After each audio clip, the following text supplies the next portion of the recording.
Check.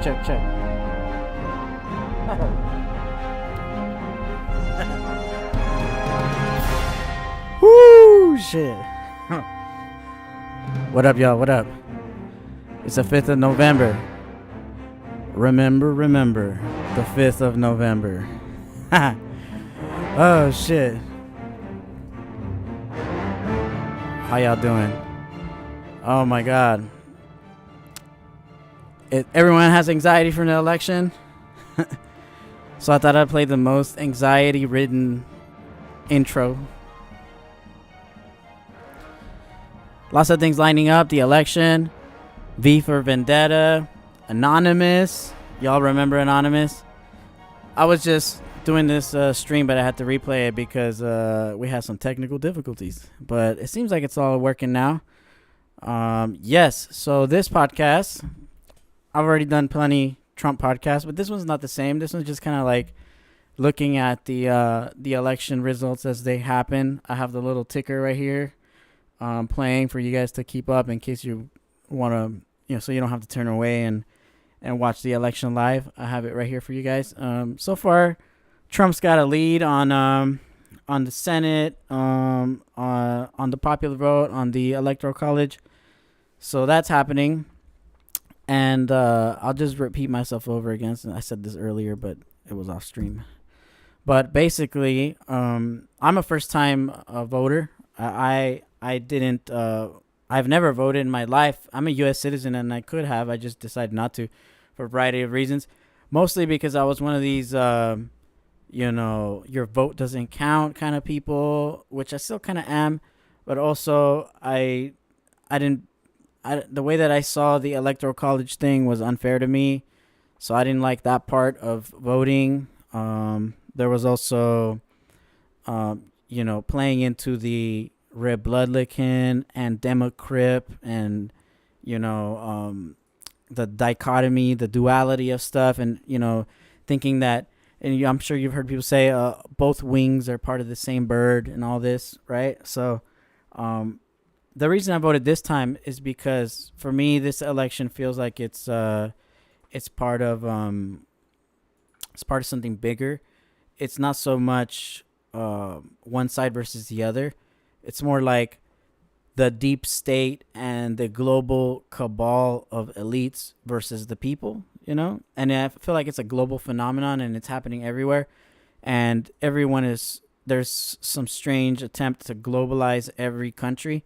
And I feel like this country is under attack from the same global goons.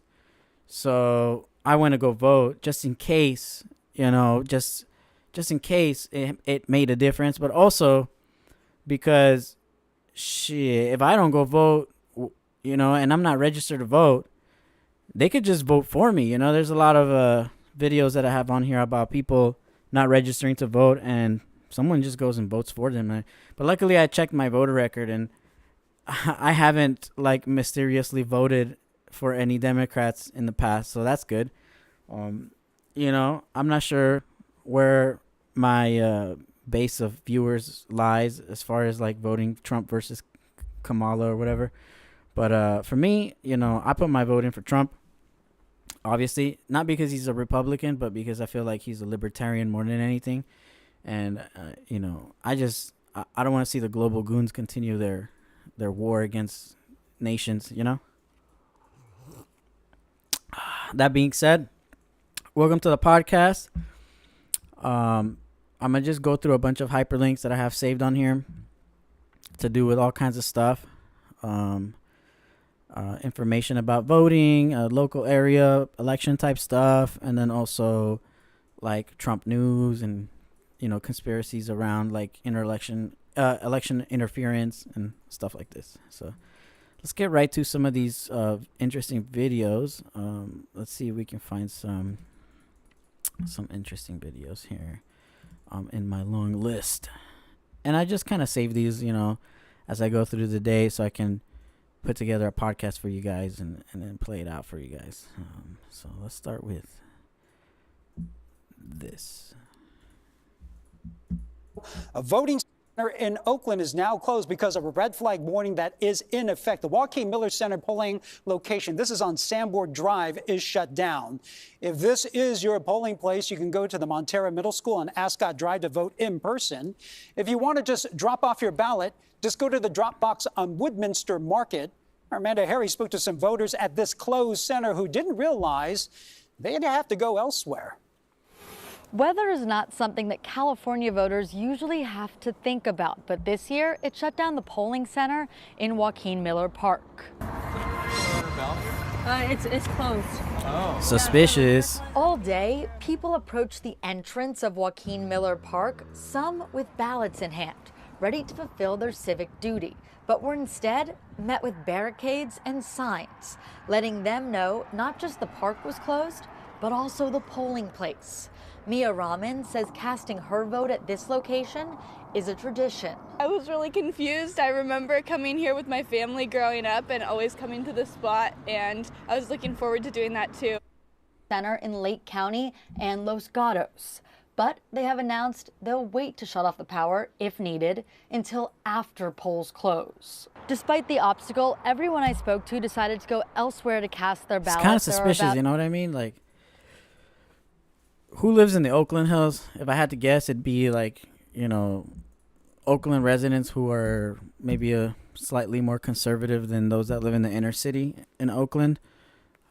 So what a coincidence that those are the polls that are shut down due to the weather alert, fire alert, high wind alert. They're saying they're going to cut off the power to the whole East Bay potentially if some kind of fire breaks out. So I find that interesting, you know. I got a lot of other local videos I want to play for you guys. I'm going to just go in order. These are not going to be in order, but whatever. Leo County, New Mexico. Hi, I live on the northwest side of Chicago. I'm a resident of Ingham County, Michigan. I live in Platte County, Missouri. A woman ahead of me stuck her ballot into the machine, and it spit it out several times. After it spit the ballot out several times, the machine said ballot jam, and the officials came over, and the machine spit out a receipt saying that that was a second ballot she had submitted.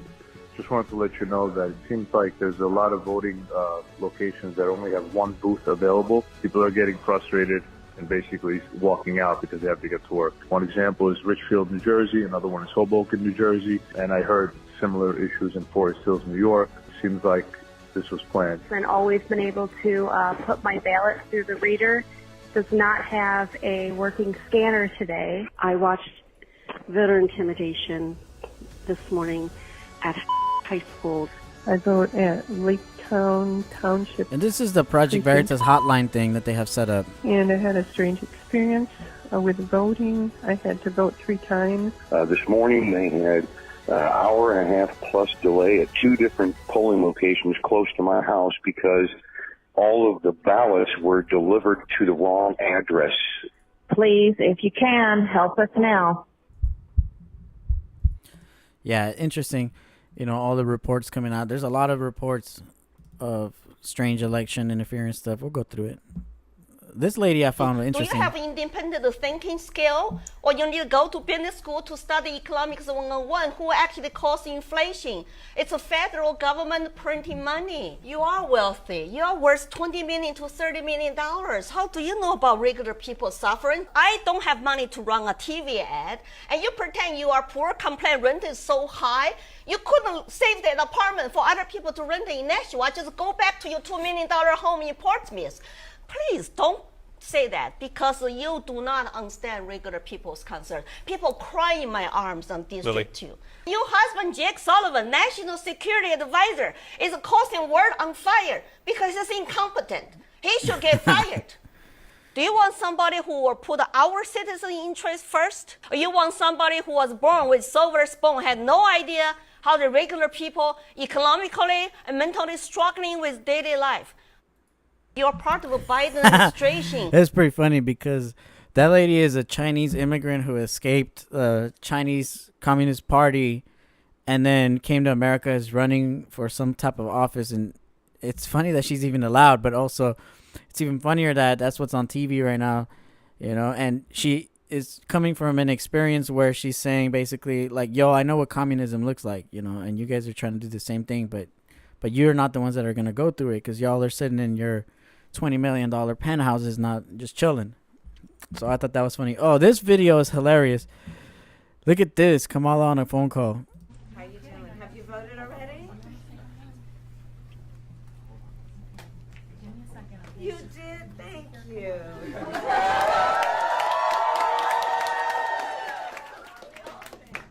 Thank you so very much. You know, it's so important that everybody... She got the camera on there. That's weird. How you doing? Have you voted already? So she's pretending to be on the phone. But when she lifts the phone up, you can see... You see that? It's just a camera app. So it's just a camera app. So she's just pretending to be on a phone call with somebody for some strange head-ass reason. I have no idea what that's about. You know. Also, Joe Rogan had on a lot of people last minute on his podcast. He had on JFK, Trump, Vance. So those were interesting podcasts. I feel like they really changed a lot. Rogan came out endorsing Trump just today. They accused Trump of doing. Yeah. Openly. Yeah. I mean, the sheer number of hoaxes that the Democratic Party is pushing over and over again. And it's like, look, I understand like politicians are going to, exaggerate. They're going to misspeak, and they'll tell occasional, untruths, whatever. That's how it is in politics. But when you have deliberate, concerted, repeated pushing of hoaxes, you're like, wait a second, like, come on, man, this is too far. And you're supposed to be the good guys. You're supposed to, and you claim to be the good guys? I'm like, exactly. You're supposed to be the progressives. Yes, the Dems are like, oh, we're the good guys. We're the honest people. No, hang on. You can't claim to be the good guys. You can't claim to be the honest people if you're deliberately pushing hoaxes that have been debunked thoroughly. Yeah. Well, we're like even Snopes, which is a liberal thing, says it's bogus. Yeah. Like the Fine People hoax. Obama just said that on stage. Obama just said that. I was like, what the flying fuck? He doesn't give a fuck.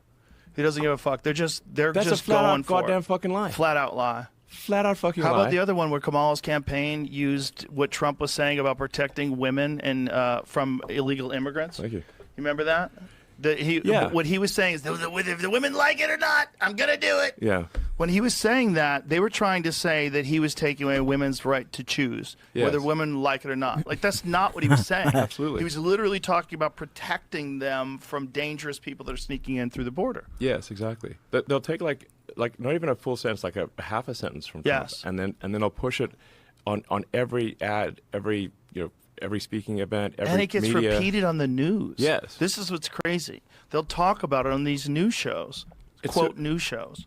Yeah, exactly. I mean, a recent one that came up, which had a lot of people, because a lot of people reached out to me, was like, they're like, oh, Trump says he wants to execute Liz Cheney.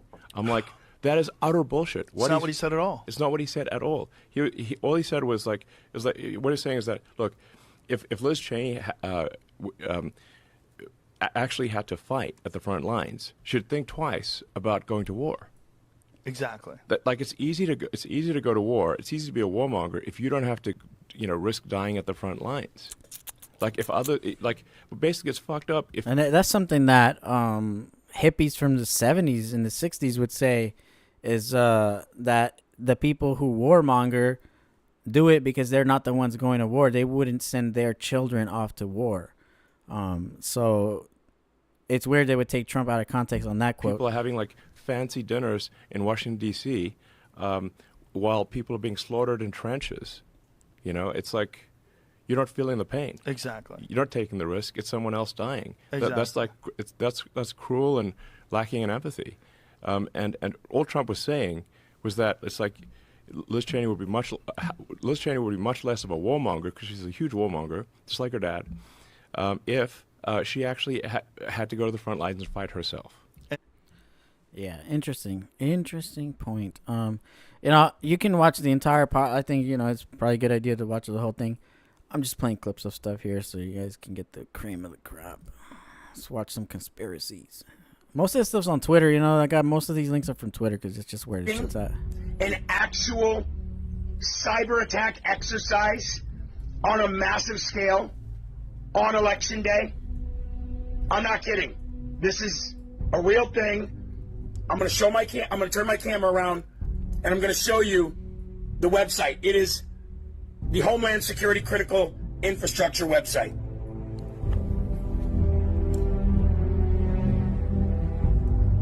There's the website for anybody who needs it. 2024 Homeland Security Critical Infrastructure Conference in Atlanta, November 6th and 7th, but with a large-scale tabletop cyber security exercise on November 5th, Election Day. And this is coming right from their website, a government website telling you, well, maybe they wanted to keep it a secret, but they're doing a large-scale cybersecurity exercise, and they... They always got the most epic-ass music in the back of those shits. But yeah, that's a strange one. Check this out. They're putting security fences up outside of Kilmala's crib and all over D.C. Ready for the riots. Hi guys, this is the White House. There's a huge fence here. Renovation taking place.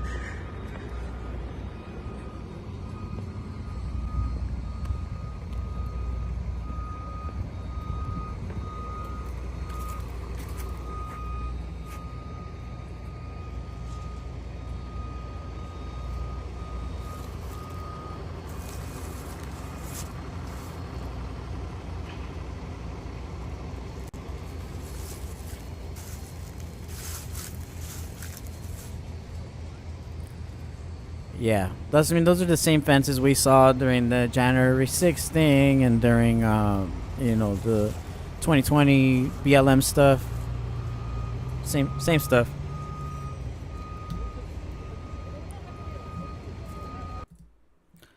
And then we also got. Oh, this is a funny joke. I thought this was hilarious. Kamala's campaign, and now I'm gonna deliver immigrants to her supporters. We are voting for you, don't worry. Are you? Of course. We do have a surprise, if that's okay, just real fast. You have a surprise?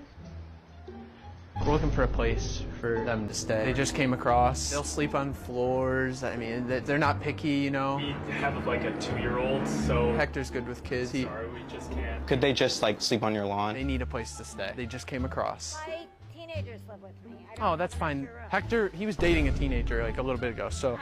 Okay. They just came across. They don't have papers. You're in support of like the whole border situation, and we're just trying to get them a floor to sleep on.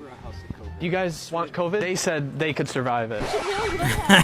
We work with her, so we know how to say her name. Earlier you said Kamala. The way she pronounces her name is Kamala. You don't work with her either. See that car? We have 3 dudes who just came across the border. We're trying to find them a home. Find them a home. Just say I'm voting for Donald Trump without saying it, okay? That's a wrong attitude, mister. I said my vote is private. So you're voting Kamala? No. You said it again.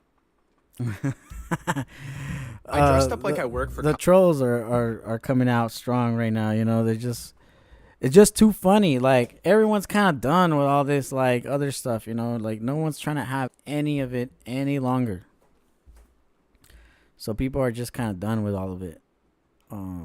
But, you know, one of the things that I found interesting, looking back, like, thinking back at, like, because this election, like, if Trump takes it, who knows what's going to happen, you know? Like, especially where I live, which is, like, majority, like, progressive, leftist, liberal city of Berkeley, San Francisco Bay Area.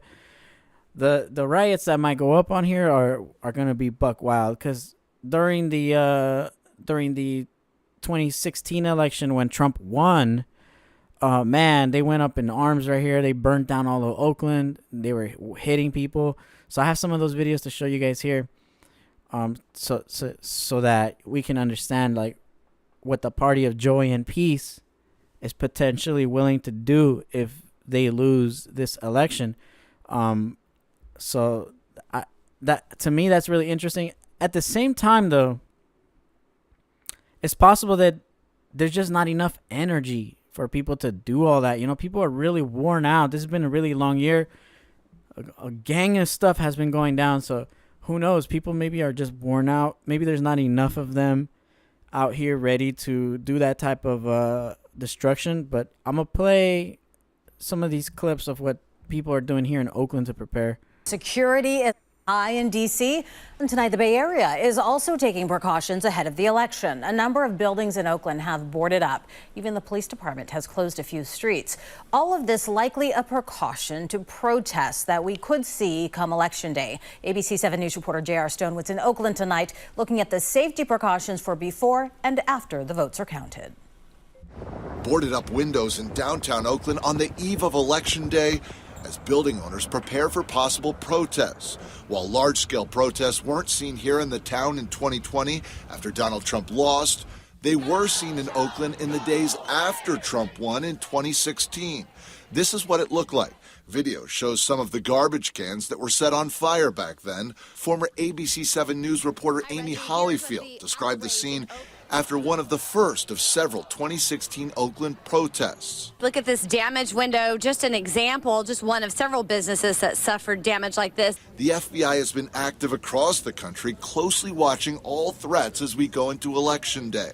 The San Francisco FBI office will also be setting up a command post to cover the region.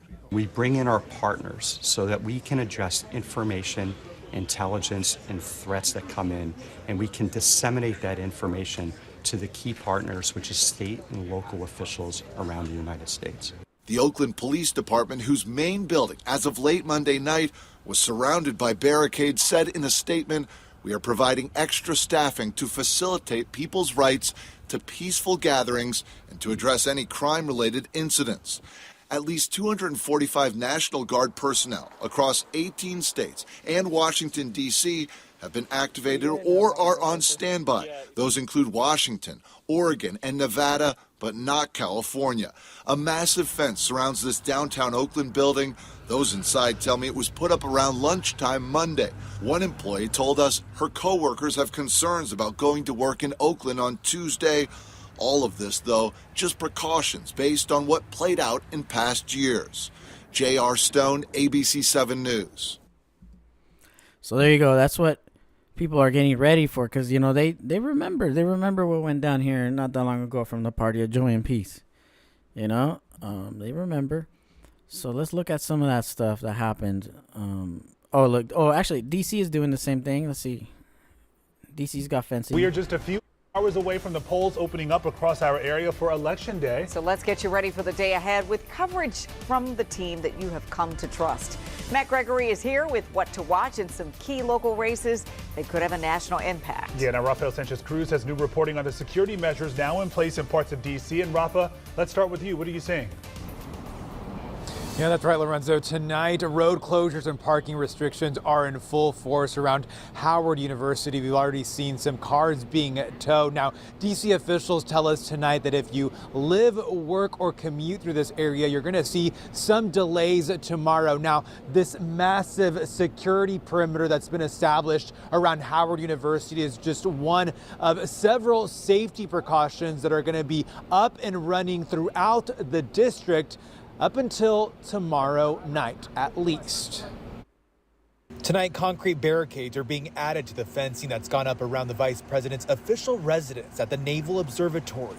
With just hours to the election tonight, D.C. public safety officials say there's no credible threat to the nation's capital. I feel very strong about the district's preparation. Despite that preparation, some downtown businesses have boarded up. The Eisenhower Executive Building, which houses the office of the vice president, also has additional fencing. The FBI says they're keeping an eye on all potential threats from their election command posts in D.C. So we get it. D.C.'s getting ready for insurrections.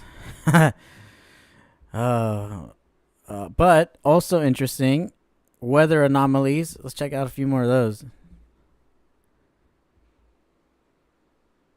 Millions of Americans are in the path for possible severe weather tonight. Portions of the central and southern U.S. could see powerful storms. And many of those areas are still reeling from previous storms over the weekend. This all coming just hours before Americans head to the polls for Election Day. Jen Sullivan is tracking the threat and has details on the damage. Portions of the U.S. bracing for possible severe weather Monday night into Tuesday morning. The greatest threat spanning from Texas up to Illinois. This system could spawn tornadoes, thunderstorms, and flash flooding. For some of these areas, this is the third straight day of storms, like in Oklahoma, where dozens of tornadoes tore through the state over the weekend. Oh yeah, it was a war zone. In the Oklahoma City area, dozens of structures destroyed. This tree crashing through the roof and landing in the living room. Cars flipped into homes, power lines toppled over in the streets. This pole slicing through a car's windshield. Our grill went flying, everything just destroyed our whole backyard. Some residents say they had no warning. I looked outside and within like 5 seconds, all hell broke loose. The storms leaving at least 11 people hurt, and now more severe weather is on the way, just hours ahead of Election Day. We're prepared for it. I don't think it's going to affect the turnout at all. I'm Jen Sullivan reporting. They say they don't think it's going to affect the turnout. I believe them. Look at North Carolina. Had a giant, super destructive flooding event, and now the hurricane in the Appalachians. And I wonder how, I'm looking at the map right now. I wonder how North Carolina is doing. I wonder who took that state. And Pennsylvania, I wonder who's going to take that state. That's the one known for like the most, the most corruption. But let's look at Oakland and what was going down here, 2016. Burning, fires. I was on several apps like Nextdoor, Facebook, Instagram, stuff like this. And a lot of people locally are saying stuff like, oh, yeah, like, if Trump wins, where are we going to meet up to do damage? Like, we need to insurrect. So there's already talk out here at the Bay Area, like, if Trump wins. And everyone in the Bay Area is hella pessimistic right now. They're all like, oh, my God, like, I want to vote, but, the state of the country worries me and blah, blah, blah. The anxiety level here in the Bay Area is through the roof. That's just wild. So I don't know that they'll have the energy to do this again, but you never know. You never know. That was here, Oakland. Then San Francisco did some anti-Trump stuff 7 years ago, too. This is all 7 years ago, because when Trump, funny enough, when Trump won, there were no protests. Yeah, the protests came when he lost, so all that talk about insurrection January 6th, actually, there was way more of that. Across the Bay Area, people burn effigies of Donald Trump as thousands take to the streets angry about the election. Hello and welcome. I'm Veronica Dela Cruz. There have been demonstrations all over tonight. Let's take a look right now at Oakland. These are live pictures. You see the police there blocking roads to prevent Yeah, they're burning shit. Here, as another Fireworks. fire rages on, there have been explosions, one after another. Police and protesters have been taking. Just taking a look outside of the window here, we're seeing that. You know what's funny about all this? It's interesting that because I feel like it primes. Like, I don't know if you guys have been watching LA, but the Dodgers won the. There's some Dodger event shit going on that I didn't follow, but man. Y'all should see the videos coming from. Maybe I'll play some of those. This is happening already in LA over sports, not even over no political shit. So I find that to be interesting. The protests in San Francisco started about. Let's see. I'm pretty sure I have some of those here. Oh look, shit, this is Berkeley. So for everyone that in Berkeley is like, no, this is the party of peace and joy. Check this out.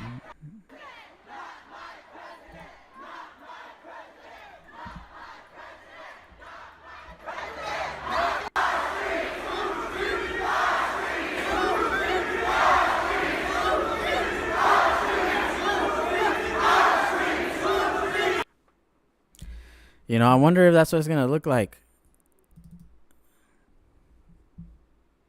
That's what you want, right? You go right. Yo, look at this. People just straight up brawling here in Berkeley. Yo, that dude got smacked. Oh, he's bleeding. Yo. Hey, man. He's bleeding. Hard.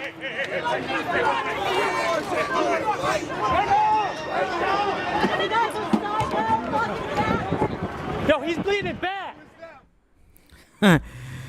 So, this one is very weird. Berkeley is a weird ass place, man. People out here are hella political.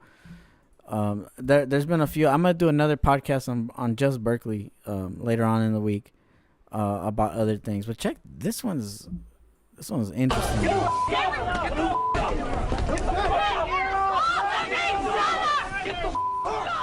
Developing news, anger boiling over in Berkeley. Our cameras are rolling as fights break out between anti-Trump protesters and the president's supporters. And good evening, I'm Juliette Goodrich. And I'm Brian Hackney. KPX5 reporter Don Lynn was there at that fight you just saw. Pretty intense out there. Yeah, I want to warn the folks watching at home, you're about to see some very violent footage. Now, what we saw today in Berkeley was not democracy. Instead, what we saw, just pretty much all violence.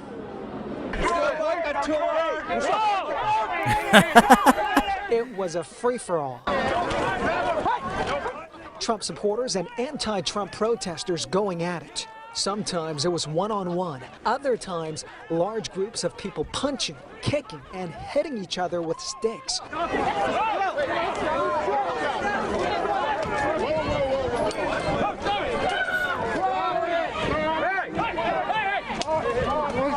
Damn. Fades for days.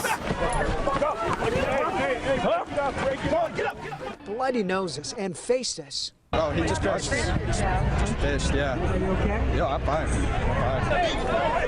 There were so many fights, we lost count.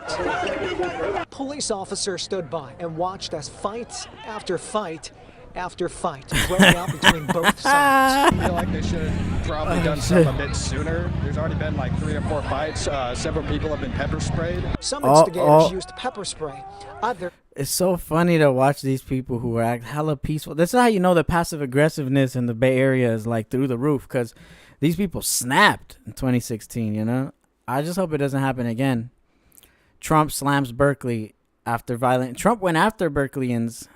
They made national news. He was talking about defunding the college. Known as one of America's most liberal campuses, UC Berkeley. A war zone over conservative Speaker Milo Yiannopoulos' appearance here. A mob set fire to campus lights, Milo's name melting. The president Yiannopoulos supports also a target here. Notable because Yiannopoulos worked for now White House chief strategist Steve Bannon at Breitbart. Anger unleashed on Trump supporters. This woman pepper sprayed during a local TV interview. Ma'am. She, along with at least 5 others, were injured. This wounded man, who a witness says was wearing a Trump hat, Republicans who invited Yiannopoulos say they're disgusted but not surprised by the violence. That just underscores what we already know to be here at UC Berkeley, and that is Yo, Berkeley got a bad rap for this kind of stuff. But, I'm not saying that this is what's going to happen. Like I was saying earlier, I don't even know that their energy is left for people to act up like this, I don't see it. People are worn out, man. People can't even, how are you going to go riot, on, one cheeseburger? You know what I mean? People are hungry out here. I don't see people having the energy to act up like this. But you never know. There was a whole incident with the squirrel too, I guess some squirrel got murked in New York by the feds, which is weird. All kinds of funny little incidents. I was curious about early voting and all that kind of stuff, so I have some links saved here on like informational stuff on how to vote, what's the best way to vote. But I don't even feel like playing it right now. Check this out though.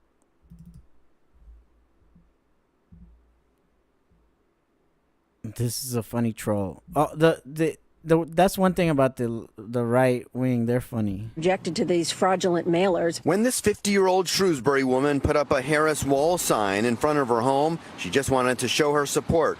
She never imagined she would be subjected to a campaign dirty trick. It really creeped me out.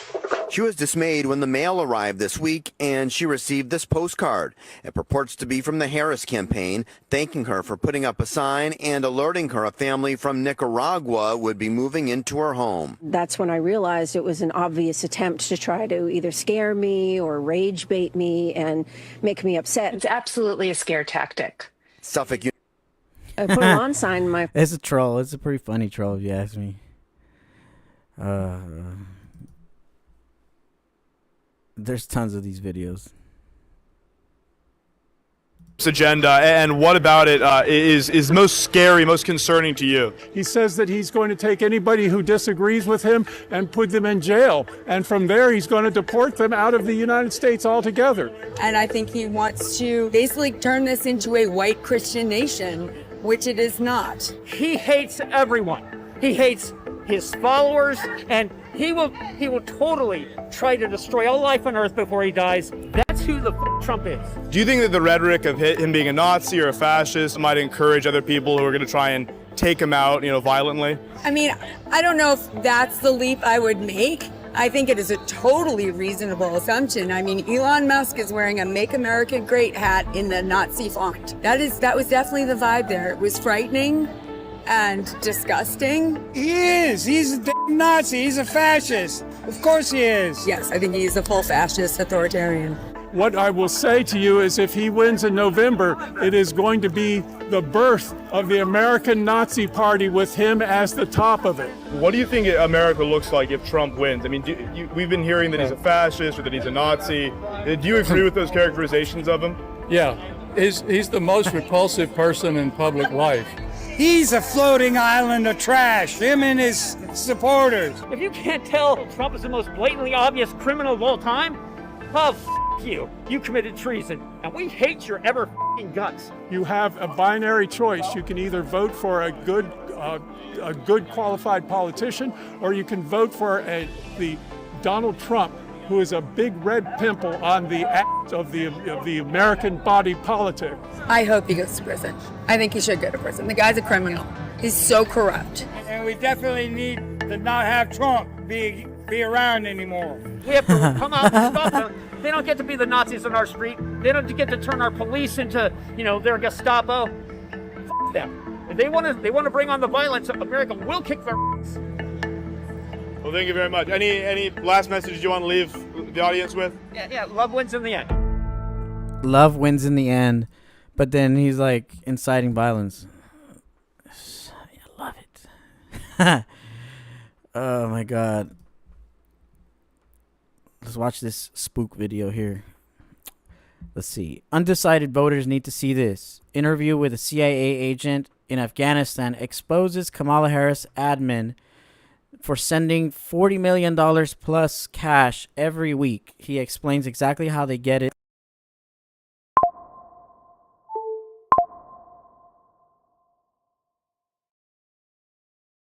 Good.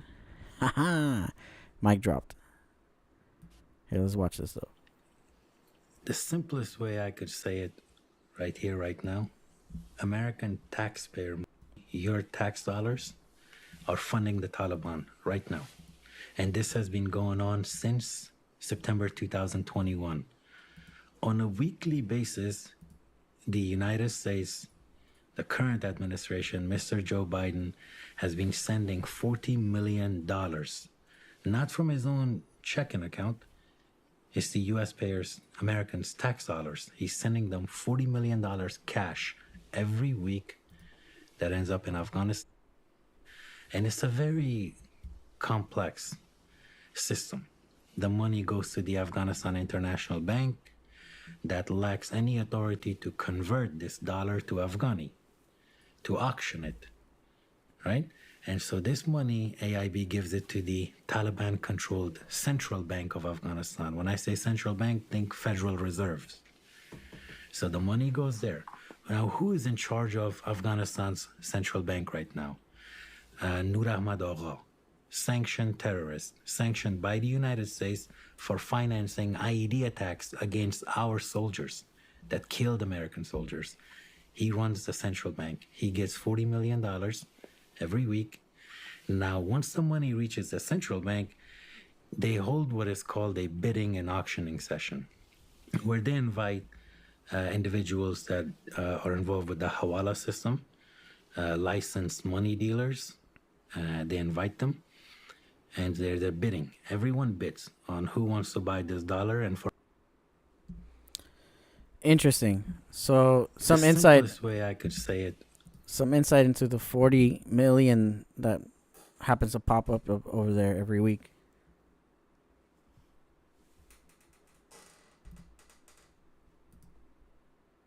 Dominion voting machines rigged. Let's watch that.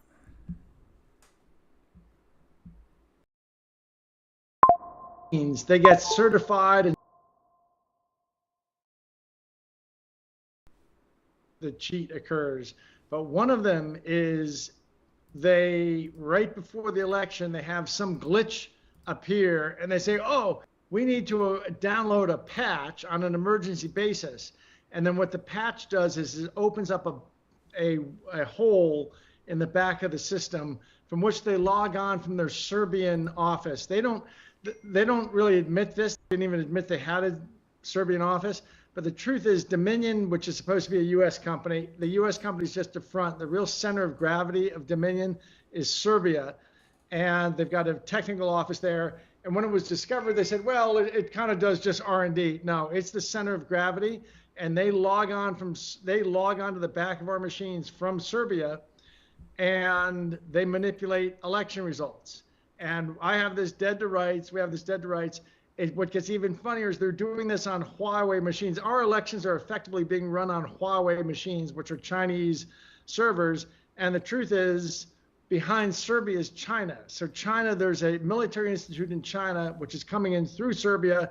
There's Chinese nationals in this Serbian office, and they're logging onto our machines in the middle of election.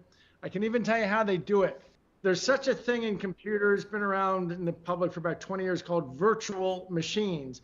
You create within a server, you create a virtual machine. And so to an operator of that machine, it looks like he's operating on two machines. It just operates like but really that second machine is all in software and it's all software. There's no physical machine. What they do is they come in through a back door that's opened up by this patch. They create a virtual machine. Within that machine, within the actual county election equipment, from that virtual machine, they then manipulate the results, the database, the data on the database any way they want. When they're done, they withdraw and they collapse that virtual server. So there's no record of nothing. Unless you go in and do a bits and bytes forensic audit, when you go in later and you look at the actual machine and all of its systems, you don't see anything.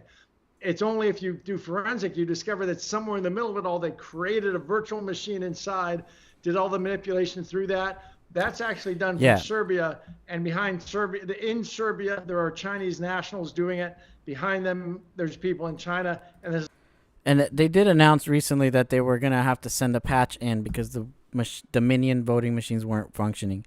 It's weird that they would even use Dominion again, knowing that there was all the scandals from Dominion voting machines in the past. I find that kind of strange. Let's check this out.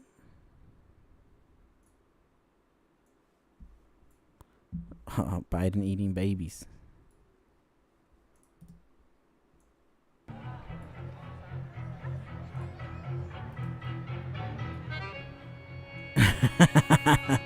I can't play this because of the track. They always copyright me for that fucking little noise. Yeah. Let's see. What else we got? There's a whole nother thing about this whole panda thing that I want to show you guys. But earlier, Joe Biden came out and his wife was wearing this weird panda outfit. People were flipped out on this.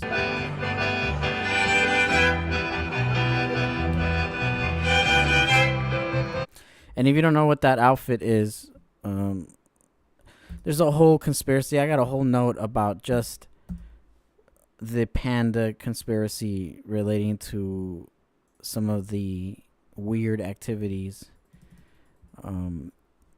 within the elite. But check it out. He bit several babies in one night. So here he is, Biden, the toes of this kid. And then here he is, different baby, sucking on baby toes. And then here he is, biting on this baby with the turkey outfit. There's the raw clip.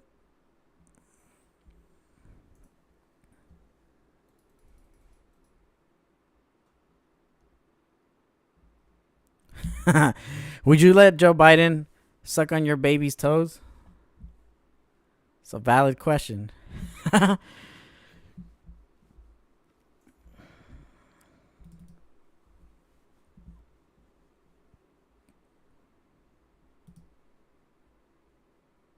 wanted to address the footage you saw of me biting an infant tonight. Look, to be honest, it's been a rough couple of fucking months for yours truly. First VP Cackles, Barack and George Clooney, who you may know from famous dog shit films such as Batman and Robin, planned a coup on me. Then the sons of bitches took away my supply of adrenochrome.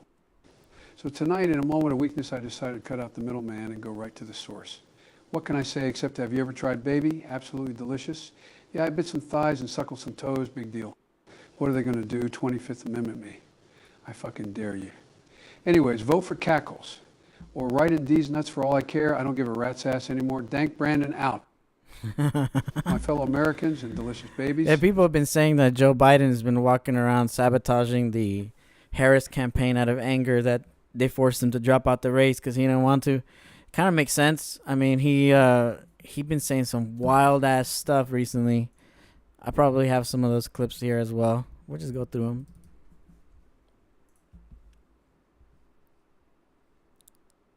At 6:11 p.m. A couple people have sent this to me.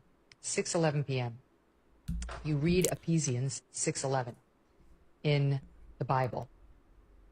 It reads as follows in part. Put on the full armor of God. Boring.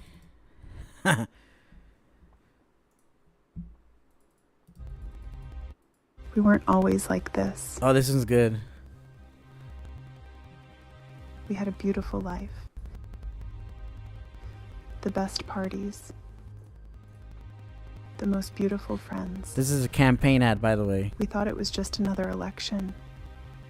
So a lot of us didn't vote. Why bother? Everyone knew the system was rigged.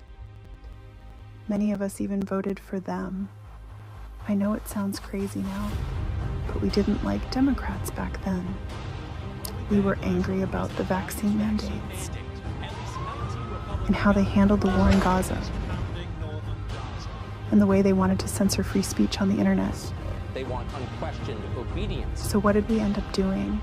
We voted for the guys who openly said they wanted to imprison dissenters and use the military against their political opponents.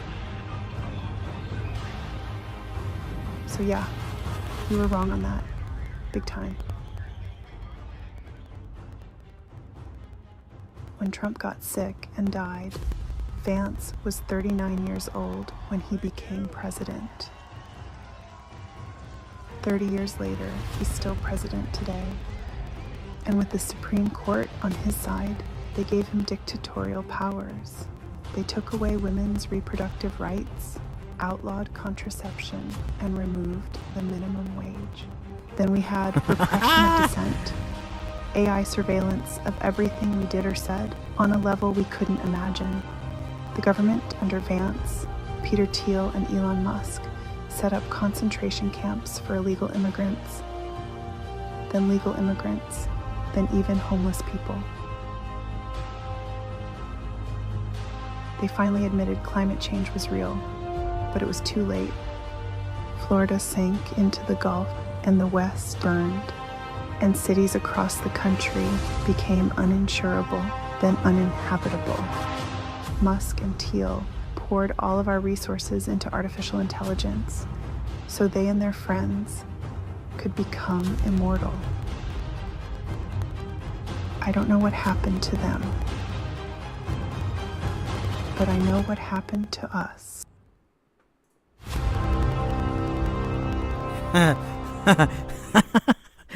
That's gotta be the funniest ad ever.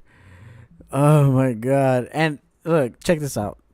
Democrats have released a disturbing ad that predicts a future where Donald Trump has passed away. and JD Vance becomes the future dictator of America, while Elon Musk gains access to immortality. Yo, like, and that's a weird paid for by ad, you know, and the movement, the vote movement paid for by vote.org, like these are the people. They put out this insane ad. It's really funny. You can see who they're targeting, but also there are some like mild threats there about what will happen if they don't get their way. Very interesting.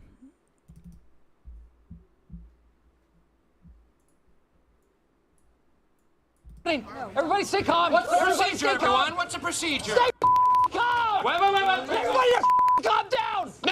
Oh my God! Okay, it's happening. Everybody stay calm. What's the procedure, everyone? Let's see what else is going on. Oh, this for all the people earlier. There was a lot of argument on my social media about Donald Trump because I posted this image of I had a falling out with him a long time ago. I posted this image of basically every single endorsement of Kamala Harris being at a Diddy party. This is like, you can find this image. Maybe I have saved it here, but basically, you know, it's every, like, you know, there's like, you know, Jennifer Lopez, Beyonce, like Oprah, like every single person who's been to either Epstein Island or a Diddy party, all in one picture. And people got really mad at that. I posted that on social media, and it kind of went a little bit, like, people really had a lot to say about it. So this video is kind of would answer all these questions. For 15 years. The great James Patterson, who's a member of Mar-a-Lago, made a statement yesterday that many years ago I threw him out. Our next guest is best-selling author and novelist James Patterson. In 2016, he wrote about Jeffrey Epstein in his book Filthy Rich. President Trump had some sort of falling out with Epstein. We do know that he did kick him out of Mar-a-Lago. There are two incidents there. One was apparently there was a member and Epstein was inappropriate with the member's daughter. The other piece, and I interviewed a woman who would run the spa there, and I said, did you know Jeffrey Epstein? She said, oh, yes. She said, he used to come over to the spa, and I found him to be inappropriate with the girls, the young girls there. And she said, I went to Mr. Trump, and he threw him right out. So it's your understanding, then, that President Trump didn't know what Jeffrey Epstein was up to? That is correct. Mr. Bradley Edwards, attorney who's represented many of the victims of Jeffrey Epstein. The only thing that I can say about President Trump is that he is the only person who, in 2009, when I served a lot of subpoenas on a lot of people, or at least gave notice to some pretty connected people that I wanted to talk to them, he is the only person who picked up the phone and said, let's just talk. I'll give you as much time as you want. I'll tell you what you need to know, and was very helpful in the information that he gave, and gave no indication whatsoever that he was involved in anything untoward whatsoever.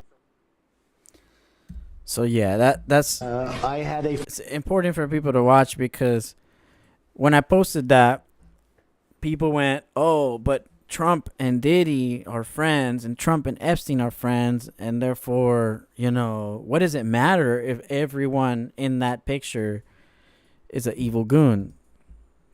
See if I can pull up that picture real quick. But it was like the picture made it quite obvious, you know.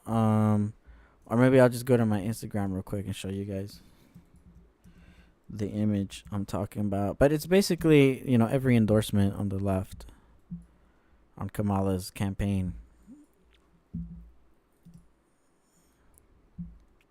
Here we go. So there's the image.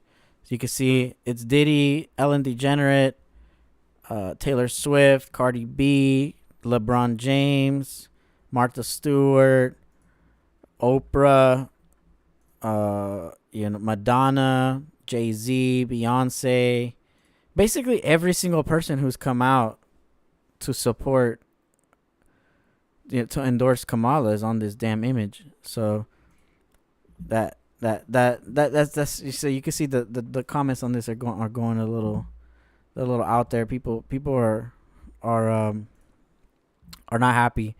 They're like,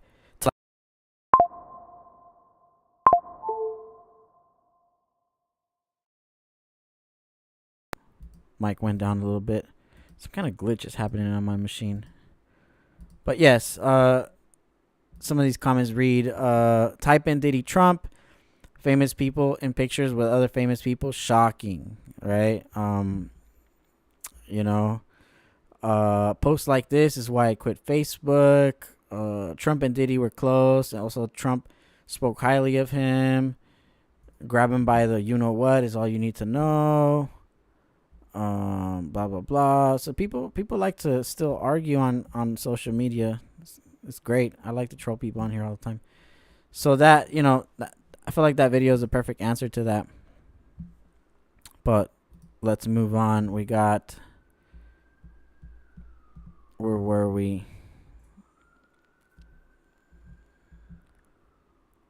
Here we go. Obama.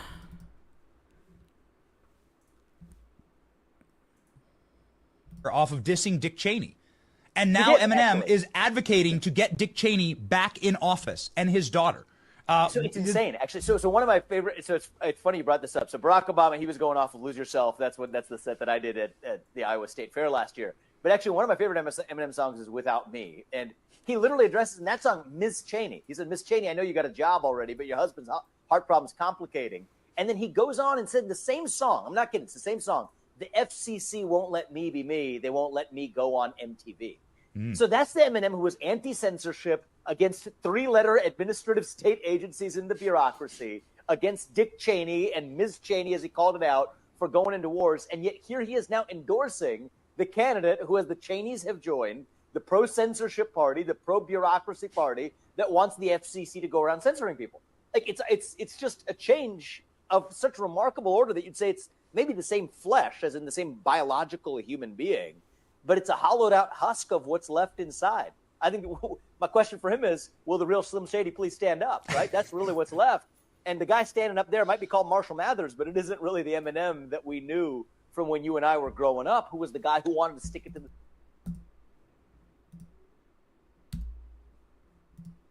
the guy who wanted free speech, the guy who refused to be silenced by the establishment, has now joined the establishment that actually wants to do that very silencing, with Dick Cheney, the guy he used to diss on, right by his side, and Ms. Cheney, who he referred to. He said, I know you have a job already. That job is going to be Secretary of Defense if Kamala Harris takes the presidency, to bring it full circle to fight those wars that he was supposedly against. It doesn't make any sense. And so I hope the real Eminem, the real Slim Shady, does stand up, but that ain't the guy you got on the screen right there.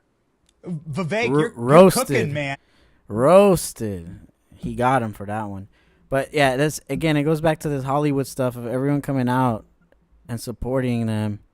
It's weird. Salma Hayek came out supporting Kill Mala. She's got this weird ass video for Halloween. Check this out.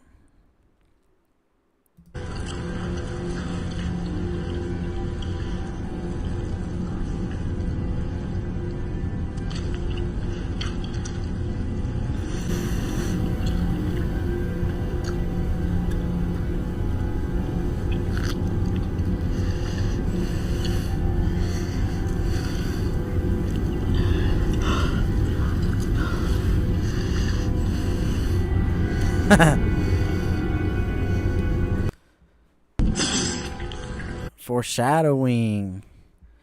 Let's see what else they got. So, but yeah, she came out, supported, endorsed Harris.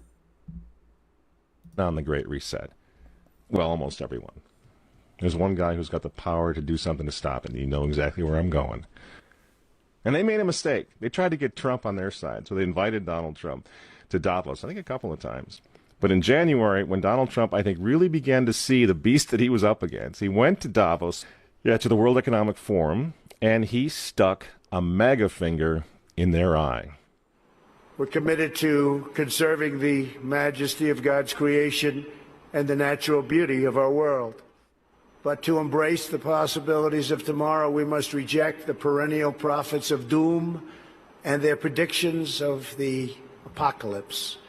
These alarmists always demand the same thing: absolute power to dominate, transform, and control every aspect of our lives. We will never let radical socialists destroy our economy, wreck our country.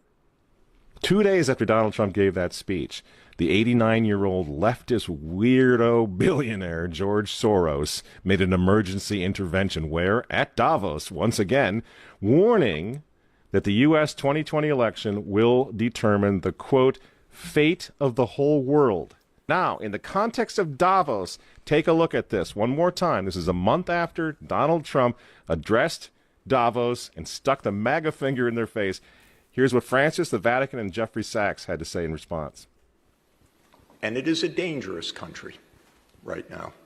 It will be absolutely dangerous if Trump wins re-election. Trump wins re-election. Trump wins re-election. Francis invited this guy to the Amazon Synod as an honored guest and advisor. He's also Bernie Sanders' advisor.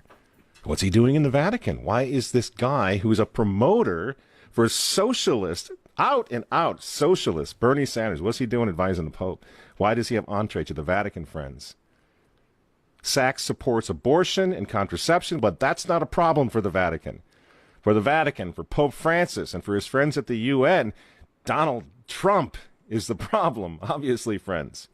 Clearly, I consider the Trump administration a danger to the world, but I regard it as a purely temporary phenomenon that will disappear in 2020. Do you get it? Do you see why there's so much hate for Trump? Because with all of his faults, again, he's the capitalist. He's not the globalist. He never will be one of them, which is why he pulled the United States out of the Paris Climate Agreement. Donald Trump pulled the United States out of the World Health Organization. That's Bill Gates and company. And now he's threatening to pull the United States out of the World Trade Organization. People say, yeah, well, Donald Trump got married twice. He's a bad guy. Really? He's right in the face of the demons on this, friends. Nobody ever said he was a saint. He's knocking the sacred cows of the United Nations down all over the world right now. The General Assembly routinely votes 185 against the United States on almost everything right now. And you remember, speaking of the United Nations, in November of 2019, again, right before COVID landed, Trump went to the UN, on the floor of the General Assembly, and he declared war on globalism. Wise leaders always put the good of their own people and their own country first. The future does not belong to globalists. The future belongs to patriots. And shortly after the speech at the UN, Donald Trump delivered, what do you think happened? The coronavirus was unleashed on the world, and Trump's booming U.S. economy went on life support. Do you think that was an accident? So when they tell all of us to stay home, wear your mask so grandma doesn't get sick, please understand what's really going on here. Interesting video, you know. I mean, that's why I voted for him, because, you know, it seems to me that he's against globalism, which is the main thing I'm against.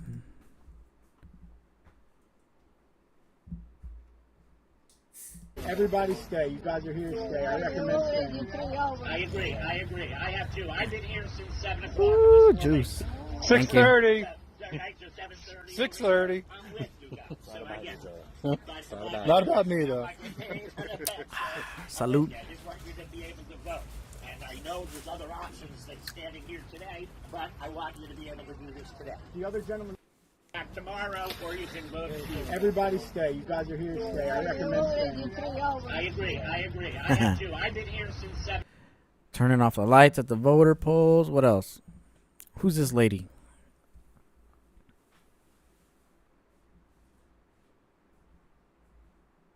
Well, I just voted right around the corner from my house here in California.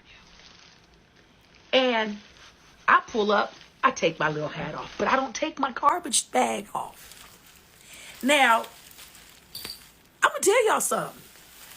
I am in the most liberalist state, probably out the whole damn union, okay? California is pretty blue here, okay? Why everybody showing up in their trash bags? The lady was like, I guess you're not going to tell me why you have a trash bag on either, huh? And I looked at her, And I looked at everybody, and everybody looked at me like, you better not say nothing. I ain't saying nothing. You gonna have to Google it, lady. Why we all wearing trash bags? This is why we wearing trash bags. Okay. Oh my god. So people are extra. Ooh, pudding. Thank you. Who's this goon right here?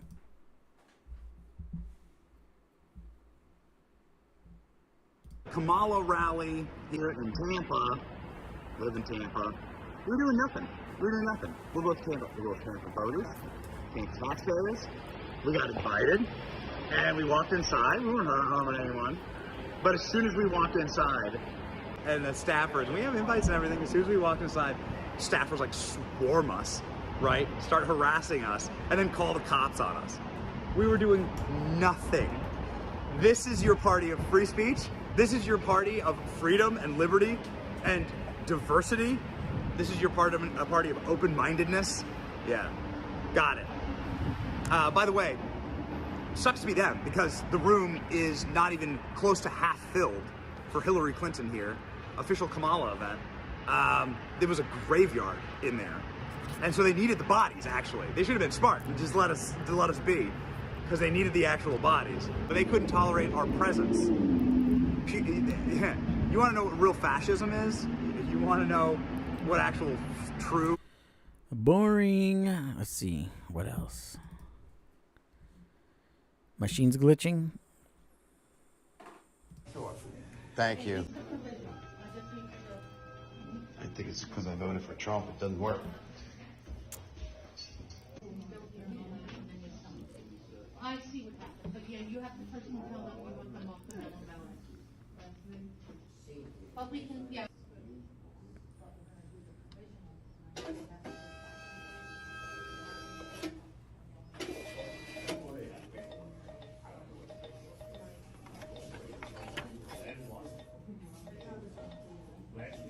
I didn't use one of those machines to vote.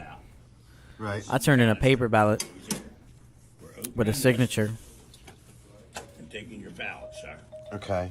Keep your eye on me. Okay?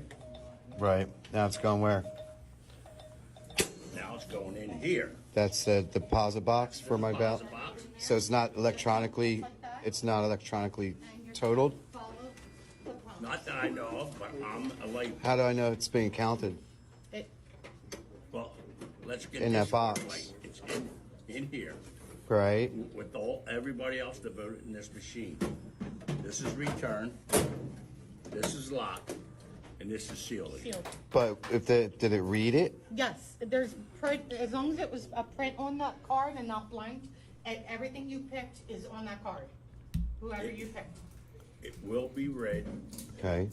You know, honestly, like the whole system is kind of like weird. Like you can vote early by mail via absentee ballot here in California, or you can surrender your ballot and then vote on the machine, or you could surrender your ballot and then they give you another ballot.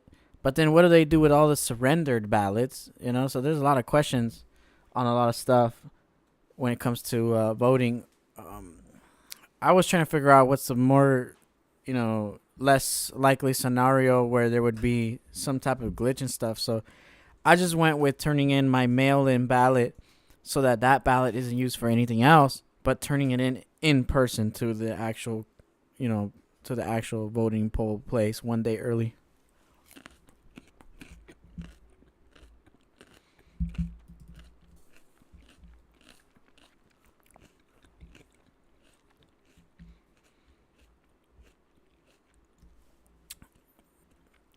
Could Elon Musk be deported for immigration violation? Elon Musk is facing immigration problems for allegedly working in America without an employment visa and could arguably be deported.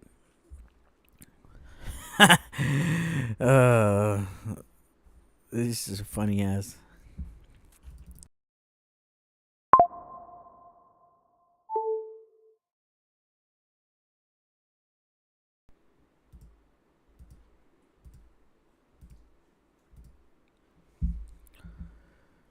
I am Danish, but USA doesn't require voter ID, so I figured I would vote Trump while I'm on vacation. Kind regards.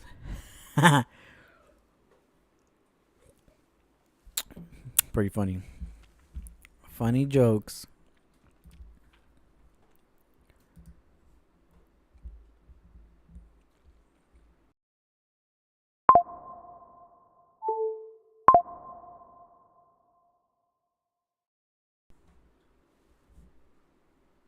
This idea that somehow or another it's discriminatory to require ID to vote. It's nuts. That could only mean, I've tried to look at this from the most charitable position outside of it, only makes sense if you're trying to cheat. That's exactly right. You exactly need an right. ID for everything. Yeah. You need an ID to rent a car. Well, you know it's basically illegal now in California Yes. to ask for voter ID. Which is crazy. Which is totally insane. But, you know, my view, and I'm sure you got many, many listeners in the great state of California, the next time you're pulled over by a police officer, just tell them that you're on your way to vote. I've seen that meme. I mean, think about this. Yeah. But you can't, if you can't require people to show voter ID, then I think you're inviting fraud into your system. And there's also something implicitly very racist about this, because what they say is voter ID means that black people aren't going to vote. Well, number one, if you look at polls, the same level of support for voter ID exists in the black community as in the white community. It's about 75% of blacks, 75-80% of whites support voter ID, but they're basically saying that black people can't get identification.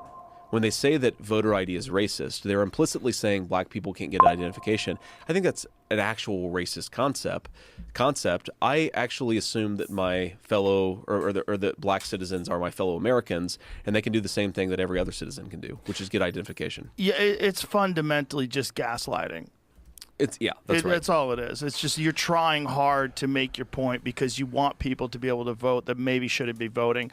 And then there's all these lawsuits where they're counting votes that they know to be illegitimate. Well, they're saying that there's a certain amount of people that are in the system that they want to keep in there. Yeah. Which is crazy. So you're saying you want people that shouldn't be allowed to vote. No. They say that they don't want illegal aliens or illegal voters to vote. The Harris administration right now is litigating a lawsuit against the governor of Virginia because the governor of Virginia, using a state law, kicked about 1,500 people, or maybe it was 6,500, but it was some number of people off the Virginia voter rolls because they checked a box that said they were non-citizen. Well, if you're non-citizen, you can't be on the voter rolls. So he kicked all of the non-citizens off the voter rolls. Harris is suing Glenn Youngkin. The Department of Justice under Kamala Harris is suing him to ensure that those voters go back on the voter rolls. There's no argument that makes any sense. There's no argument for this other than you want to facilitate cheating. But the fact that the left has no problem with this because they just want to win is insane. But who's going to hold their feet to the fire? Who's going to tell the honest truth? The American media has barely even covered the fact that in the middle of a very consequential presidential election, Kamala Harris's Department of Justice is suing to keep illegal voters on the voter rolls. It's crazy. It's wild. So it's like for Trump to win, he has to win by an enormous margin. He has to overcome a lot of this shenanigans. Well, as President Trump says, we want to make it too big to rig. Too big to rig. I think that's what's happening right now. One that drives me the most crazy. Let's take a quick peek at the thing. Let's see. Just quick little peek. Something's wrong with my damn camera. This new USB hub I have is bunk. Gotta buy a new one. But let's go check out the live election results. What time is it right now? 230 votes for Trump. It's not bad.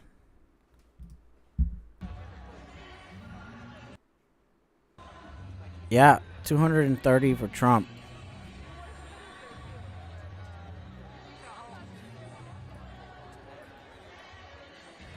$205 for Harris.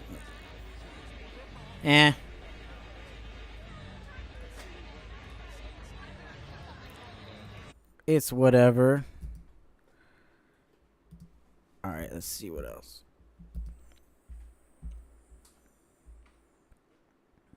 Oh, Ricky Gervais on the Hollywood celebrities. Overlapped on this. Guys, Ricky G here, wellness and beauty influencer. As a celebrity, I know all about stuff, like science and politics. So trust me when I tell you who you should vote for. If you don't vote the right way, that's like a hate crime, and it makes me sad and angry, and I'll leave the country, and you don't want that.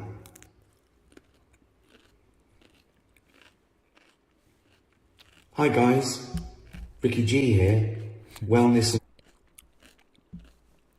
I thought that funny. That original video was pretty funny. The Amish came out strong too.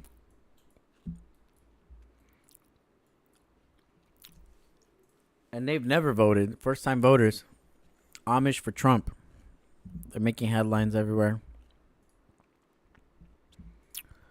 Let's take a look at this booty ass Kamala Harris.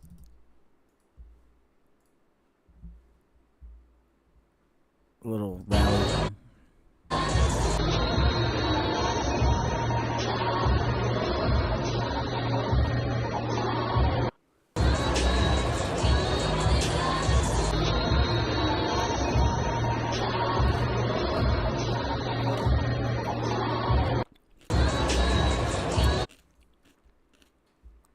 Really booty. Compare that to this Trump rally right here. Massive.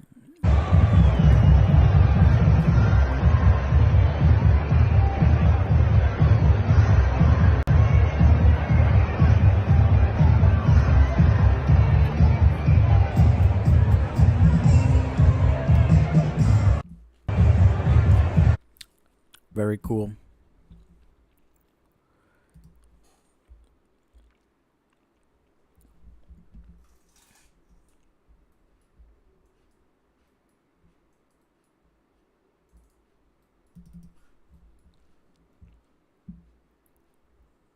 Cardi B.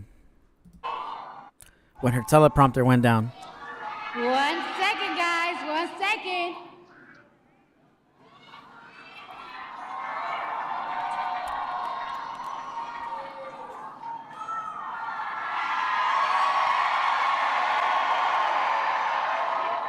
Okay.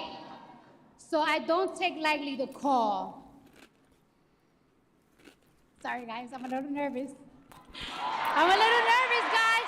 I've been waiting for this moment this whole life, my whole life.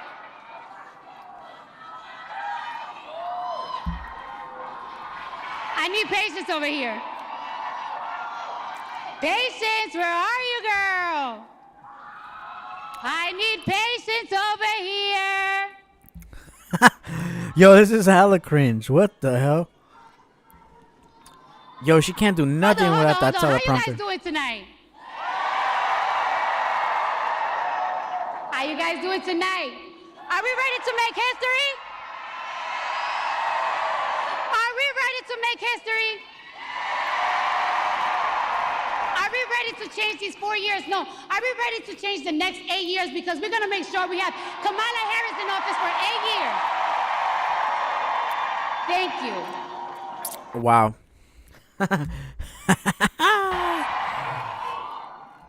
I think it's pretty funny when their teleprompter goes down. Some of the funniest clips. Check this out. TikTok endorsements.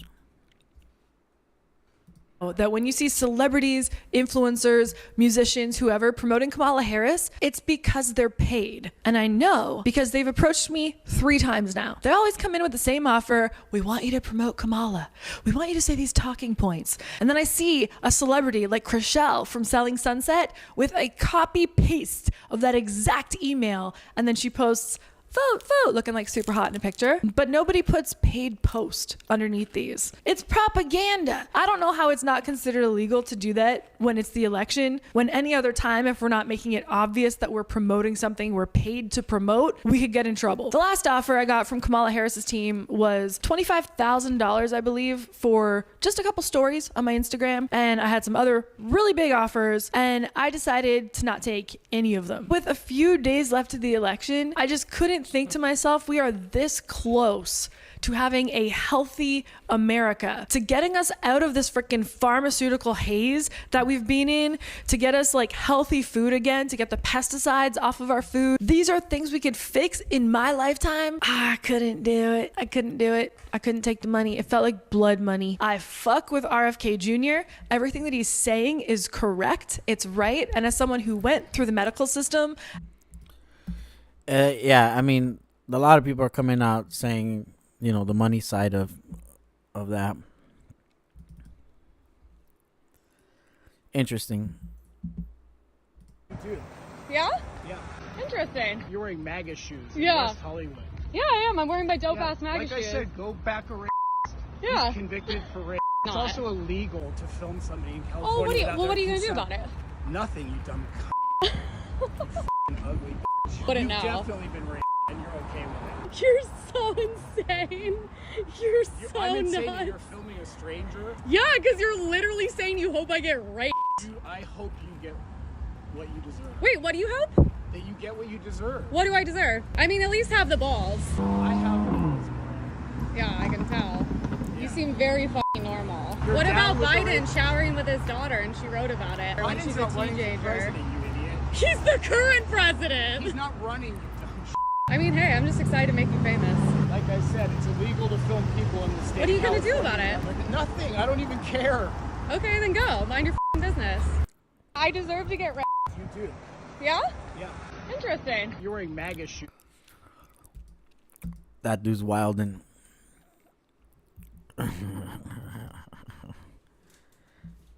what else does the internet have for us?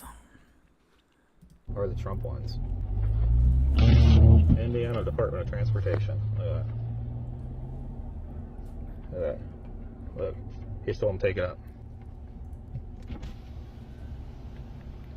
Those are the only political signs that we've seen him take. We've been behind him for a half hour. Only political signs that they've been picking up are the Trump ones. Indiana Department of Transportation. Look at that. Yeah, there was a lot of beef here in Berkeley over this political science, but I'm saving that for a different podcast. Really funny beef over all the political signs.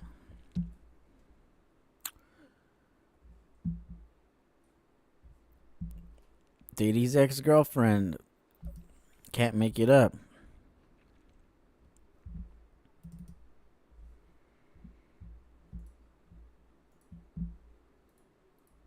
I'm great, you fuck cunt. How are you? I'm okay. I'm doing wonderful. Yeah, you doing good? Yes, sir. Thank you very much. You live in this neighborhood? Doesn't matter. You shouldn't be in this neighborhood. Really? Yeah, I mean, do you have jaundice or something? I shouldn't be in this neighborhood? Guess what, Nazi? Go home. All right. Fuck you, Nazi piece of shit. All right. Go home. Stop shaking your hands. Go home. Step yeah, away. because I want to. Step you back. don't understand. Step back. How are you today? I'm great, you fucking okay? cunt. How are you? I'm okay. Yeah, you doing good? Yes, sir. Thank you very much. You live in this neighborhood? Doesn't matter. Do you live in this neighborhood? We don't like your kind around here, boy. That's basically what he said, just in a different way.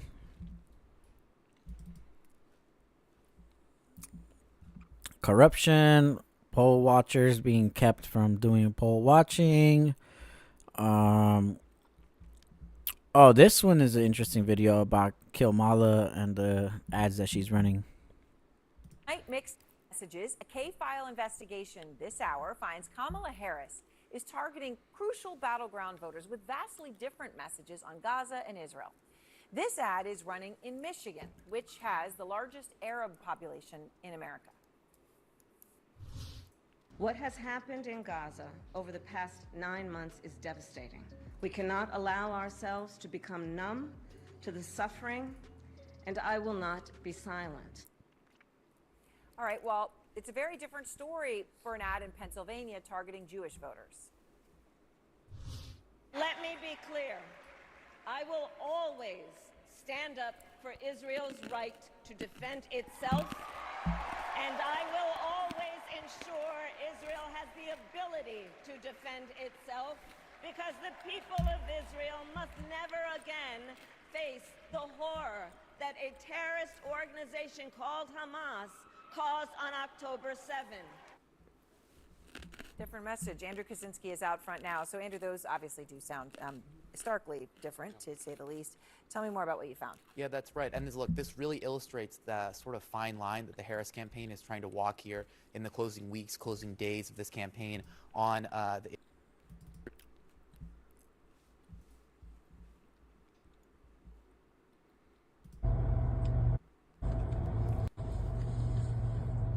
Look at this. Fucking voter stuff. It's zoomed. When we make the turn, you show the stuff that's inside the truck. They're driving around with the door open. That's they crazy. Didn't lock it. It flew up. The ballot boxes. That's crazy. So this is, oh, they're opening the boxes. Is that mail? Is that voter fraud? These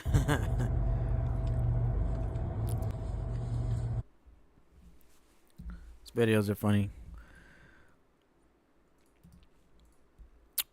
Yeah, this is all the new stuff coming out just in the last few days. This one's funny. These are the kind of guys you like to smack in the ass. But I'm serious. These are the kind of guys you like to smack in the ass. But I'm serious. And he said, and Elon Musk said, he called me gay, and now he wants to touch my ass. Yo, Biden is just out there wilding right now, doing the most. And Bill Gates gave $50 million to Kamala Harris. In case you didn't know. Last minute donation, 50 millis. One of the telling things that happened this week is that Bill Gates made his first political contribution in history. He gave $50 million to Kamala Harris. Now, do you think he did that because out of a patriotic impulse? And do you think he did that out of a humanitarian impulse?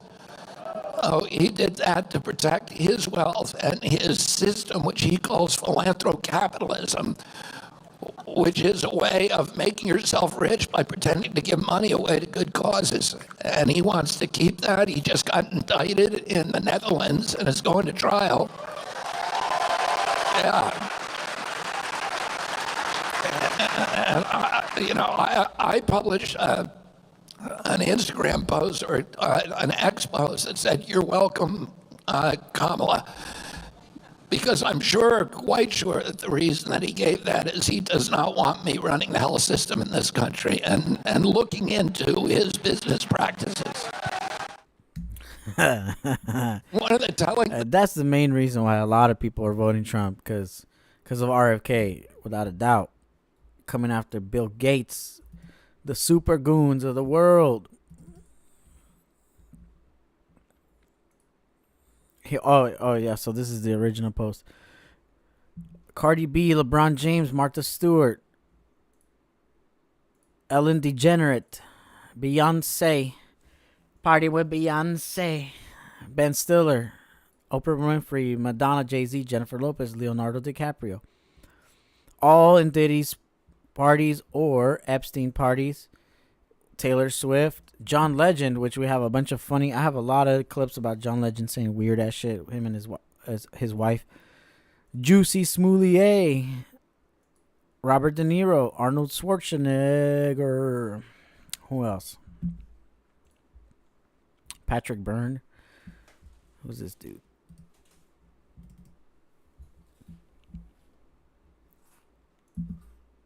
I've got some bad news for you, and I'm going to give it to you straight. I have sources inside the Kamala Harris operation, and I can tell you this. As of this morning, Kamala Harris and her people are 100% confident. They're not in the least bit worried. They are 100% confident, and they're saying, do not worry about it. Don't worry about the polls. Don't listen to the polls. We have this in the bag. And the Kamala Harris transition team has already been staffed, and it's all Barack Obama's staff. It's Barack Obama. It's his entire staff. The entire transition team is Barack Obama people. And they are not in the least bit worried. They are 100% confident. And that's the word that's reached me from somebody extremely well placed that they know and trust. And I've been told it's actually shocking how confident they are. It's almost with a little smirk that they're saying, do not believe anything you're hearing. We got no problem at all. Wait till you see what happens. And it's because they are 100% confident in the ability of the machines they can make these machines stand up and whistle Dixie, as I've told you before. The only way to defeat this is with a massive turnout. I swear to God, I'm not doing this to manipulate you or get you worried unnecessarily. I'm telling you, they are not in the least bit concerned. They're cool as cucumbers, and they believe they have this in the bag, and do not believe and there's no worries at all about what the polls say, what this say, what that. This election is done in their minds. They're picking out drapes for the White House. They're not in the least bit concerned. You know what to do. Share this video. And get out there. The lives. Look, I've lived in communist countries. You guys have no idea what's coming for you. You are going to regret to your dying day.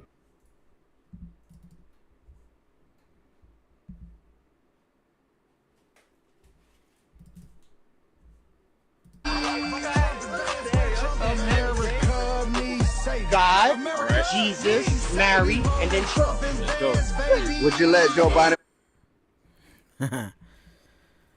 I wonder if New York is already lost to Democrats. Gotta look at it. It's probably would have had to been the first state to go.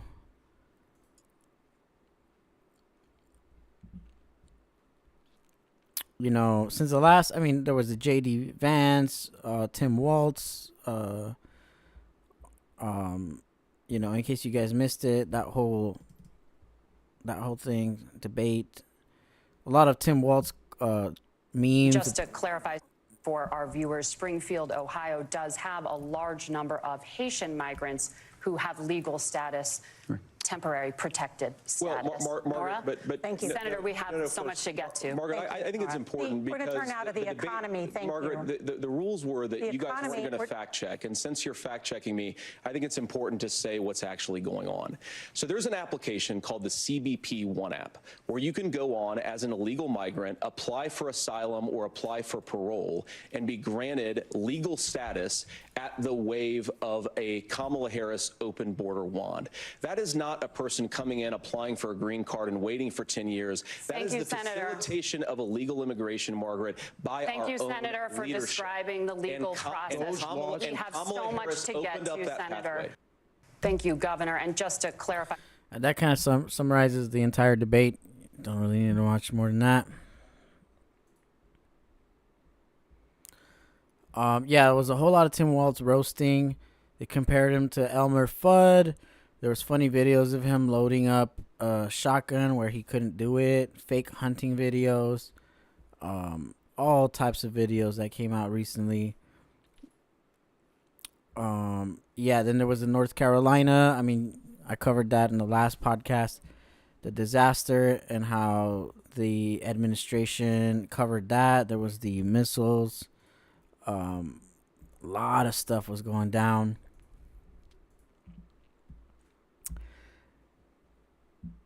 Let's look at the MSNBC take on it.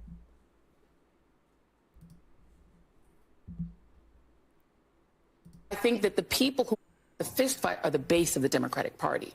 Democrats want to see someone get up there and give a knuckle sandwich to Donald Trump. That's what they want. But that is not. And so I think that the people who want the fist fight are the base of the Democratic Party. That's true.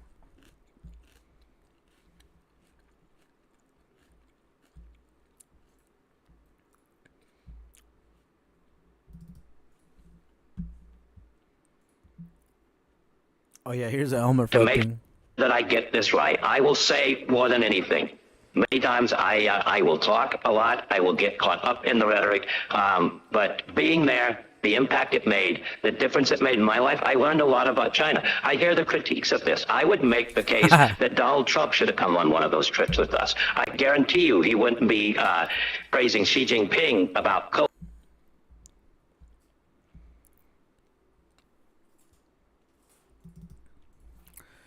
Kamala Harris's husband accused of assaulting ex-girlfriend.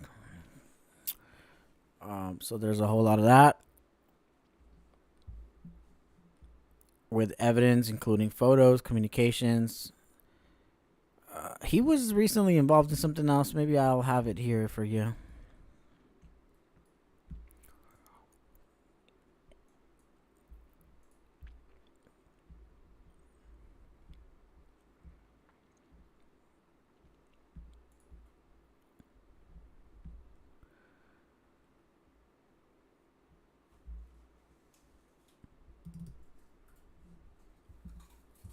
A former Colorado County clerk has been sentenced to 9 years in prison by a Mesa County judge for using another person's security badge to allow someone else to gain access to her county's election system during the 2020 general election. Now, this person was immediately taken into custody today after the judge rejected her lawyer's request that she remain. So in case you were thinking there was no voter fraud in 2020, a little bit of voter fraud indictments. Now, we have a stunning new report from the Department of Homeland Security Inspector General, and the red flags are really flying everywhere on this. I'm Harris Faulkner. You are in the Faulkner Focus. This report lays out dismal failures by the Biden-Harris handling of illegal immigrants. And a small portion of this is a quote: "Under current processes, CBP and ICE can't ensure they are keeping high-risk non-citizens without identification from entering the country. Additionally, TSA cannot ensure it is vetting and screening procedures to prevent high-risk non-citizens who may pose a threat to the flying public from boarding domestic flights. If this continues, they may inadvertently increase national security risks." That's the quote. Those agencies are pushing back, saying they are not to blame. They say they simply don't have the resources or legal standing to detain every non-citizen that does not have valid documents, even to reduce possible dangers. Former National Border Patrol Council President Brandon Judd. It's extremely frustrating to every single Border Patrol agent. Yeah, I mean, we already know most of this, but, you know, as a recap for what we're getting into, we're looking at, Trump's at 230, Harris at 189. And right now it's 9:20 p.m. Trump too, Chad. But you don't see me out here destroying property. It's probably illegal. You know what's a fucking crime? To have a fucking Trump ban sign. Oh my God. In the main line. I can't believe you said that. What is wrong with you? Oh, what is that? Oh my God. What is that? Oh my God.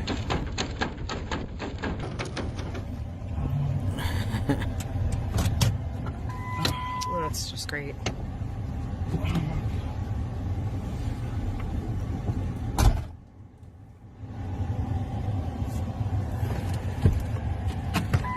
What happened?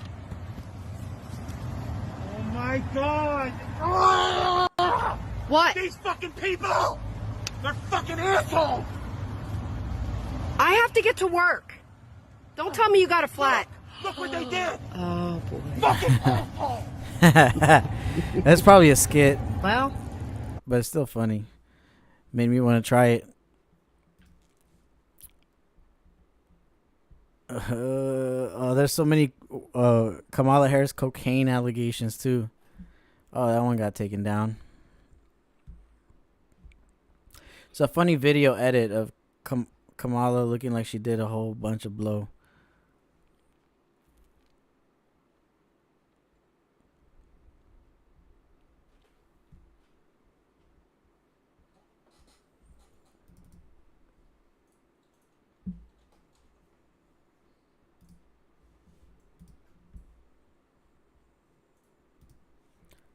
see what else we got here. Oh yeah, Mayor Willie Brown. Notorious for his flamboyant lifestyle. Fine women, flashy clothes, fancy parties. There he Notorious is. for his I'll replay it real quick. Kamala Harris. Mayor Willie Brown's boyfriend when he was 60 years old and she was 29. Notorious for his flamboyant lifestyle. Fine women, flashy clothes, fancy parties, and fast cars. You should from now on address me as the mayor. If ever a man and a municipality were made for each other, it is this man, this place. Mayor Willie Brown. If you don't know anything about politics, this is what Trump meant when he said that illegal immigrants are taking black jobs. All that happened is Trump said during the presidential debate that immigrants are taking black jobs and Hispanic jobs from Americans. So for some reason, people thought this was a shot at black Americans. Even Simone Biles, the USA gold medalist, said that she loves her black job and even got LeBron James to agree with her. But what Trump actually meant is that if you look up the US Bureau of Labor Statistics, you can easily look up what industry most black Americans work in, the top one being accommodation and food services, totaling 7.4 million people. And if you compare that workforce number to the public information available on US Customs and Border Protection website, you can see that over 10 million encounters have happened at the US border over the last few years of Biden's presidency. And get this, according to Pew Research Center and other labor market studies, approximately 20 to 25% of unauthorized immigrants work in guess what industry? Accommodation and food services industry. Literally the same exact industry that makes up 53% of the black American workforce. So guess how many jobs they've estimated that black Americans have already lost? 2.5 million jobs. And the craziest part? Kamala Harris wants to keep letting them in. Damn, hope I don't get copyrighted for that stupid song. Notorious. And then Elon Musk joined Trump on stage at a rally. Everyone, that went viral. Come on up here, Elon. He created the first major American car company in generations, and his rocket company is the only reason we can now send American astronauts into space. Come here. Take over, Elon. Yes, take over. People made fun of him for jumping like that. They call him autistic, which he is.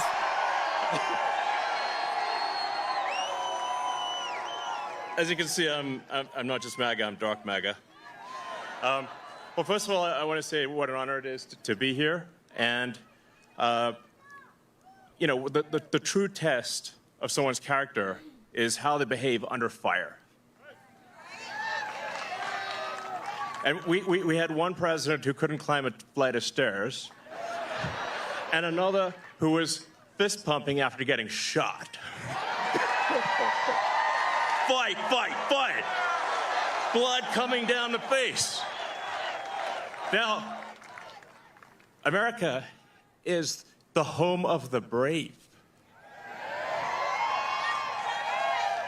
And there's no truer test than courage under fire. So who do you want representing America? Yeah, absolutely. And I think this election, I think it's the most important election of our lifetime. This is no ordinary election. The other side wants to take away your freedom of speech. They want to take away your right to bear arms. They want to. They want to take away your right to vote. That was at the Pennsylvania, the same rally where they shot Trump. Very interesting. And then here's Kamala's teleprompter going down. Until the election.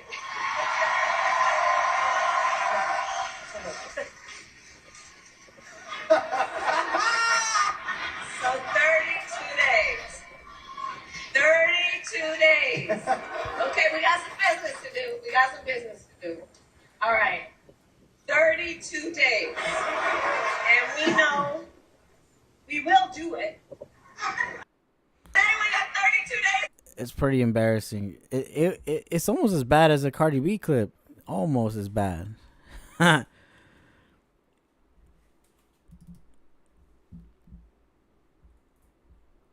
See best served by President Biden stepping down and basically handing you a nomination.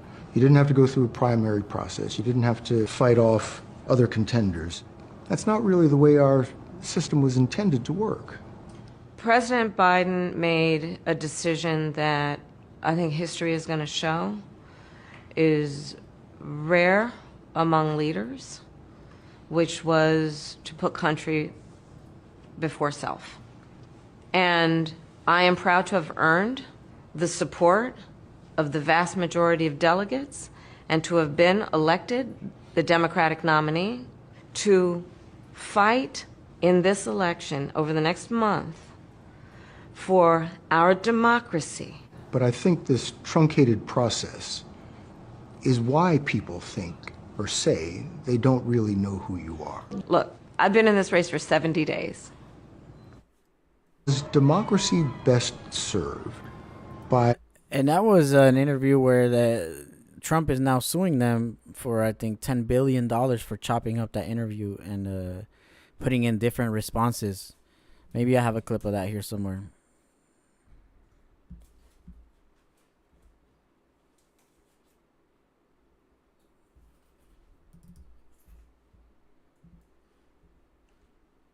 See a matchup of those, call it the top 100 puppet masters on the Epstein client list. Do you think there's some overlap? Strong overlap. Strong overlap.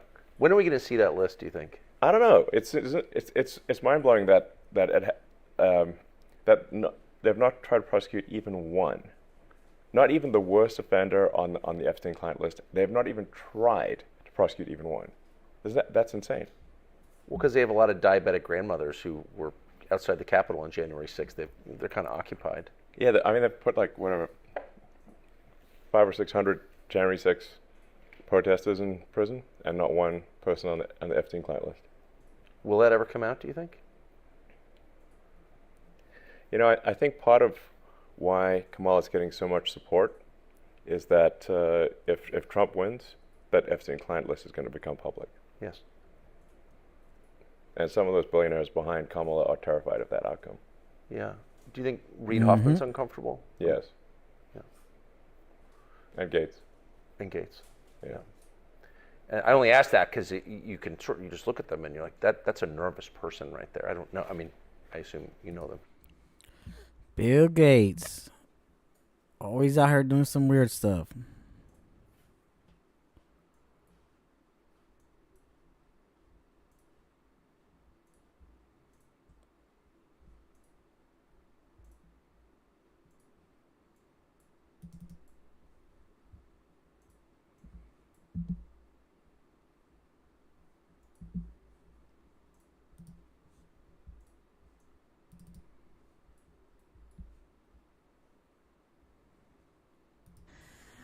You know, for the suffering of other people, have you no sense of purpose, empathy, man? You know, for the suffering of other people, have you no sense of purpose, empathy, man? You know, for the suffering. It's a pretty funny clip.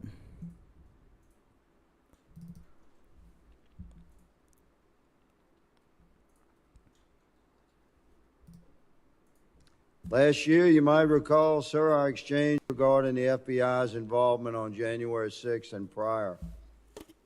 I'm happy to jog your memory to quote, according to the record, I asked you, did you have confidential human sources dressed as Trump supporters positioned inside the Capitol on January 6th prior to the doors being opened?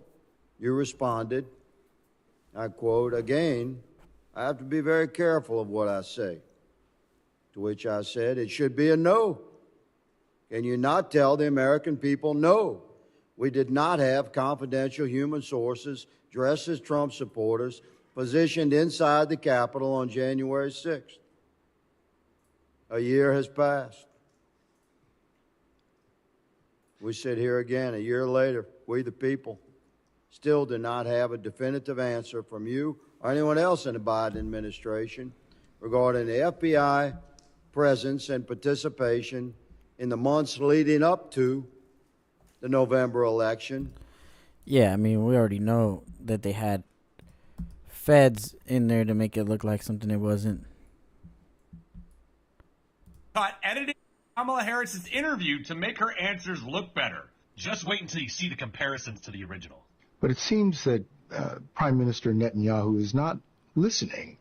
Well, Bill, the work that we have done has resulted in a number of movements in that region by Israel that were very much prompted by or a result of many things, including our advocacy for what needs to happen in the region. And here's the answer they want to show everyone else. It seems that Prime Minister Netanyahu is not listening. We're not going to stop pursuing what is necessary for the United States to be clear about where we stand on the need for this war to end. You are fake news. Sir. Her original response to this question was posted 2 days ago. You can look it up on YouTube. It's under Kamala discusses U.S. relationships with Israel. So they took an answer from one of her other questions and switched it around to this one to make it look better. And people get upset when we call them fake news or when people like Trump call them fake news. This is the perfect example of that. What do you guys think, though? Let me know in the comments. Is this showing how desperate they are?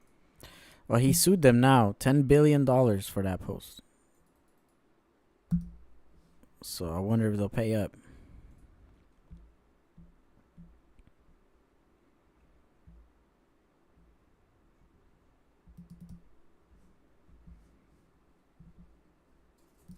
So the Trump fraud case went before the court this week, and by the time it was over, the closing arguments of the Democrat lawyers was just them begging to not get sanctioned. So look, many people aren't aware that the Trump fraud case went before the appeals court this week. And if you don't know how an appeals court works, there are 5 judges that sit in judgment for these cases. And they basically let the prosecution and the defense both lay out their cases. And their job is to consider whether or not the case was worth hearing in the first place. And it went so badly for the Democrat lawyers that by the end of it, their closing arguments was just them begging to not get sanctioned.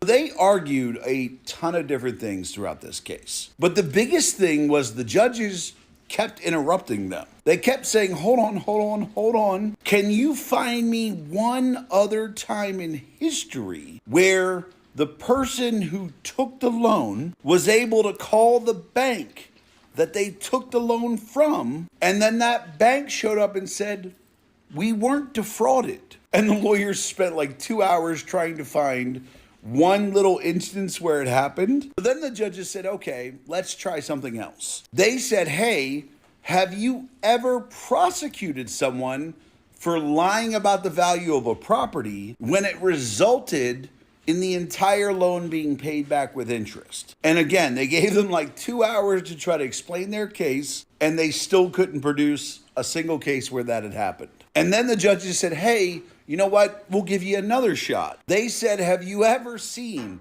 an attorney general prosecute a case where there was no damage to the public, there was no damage to the person you said was defrauded, and there was no actual malice committed by the person who took the loan? And then they took another like 6 hours on that one. And by the end of it, the judges were like, so you don't have any instance of that happening? And then by the time they were done, the judges were like, I don't even know if this is a case that should have been brought. And they said, look, y'all might need to be sanctioned for bringing this case in a malicious manner. One of the judges actually said, I have come to believe that since a case like this has never been brought in the history of the country, not only New York, that you have only brought this case because the person was running for president, which would put you afoul of not only multiple regulations regarding the law, but would also run you afoul of electioneering interference. In fact, at the end of it, when they got to give their closing arguments, instead of arguing the value of their case, instead of arguing that like we should have been able to bring this case because of X and Y and all this shit, they actually just said at the end, we hope that the court will take into account that lawyers need to be able to bring cases like this without the threat of sanction. Basically, they were saying, we hope that you decide that we're not going to get in trouble for bringing this bullshit case. That was what happened at the appellate court. So Trump, being found guilty of fraud and having to pay 500 some odd million fucking dollars, and the whole left celebrating about that, he's going to get all that money back because the appellate court was like, this is a bullshit case. The people he took the loan from literally came to court on his behalf and said, hey. There you go.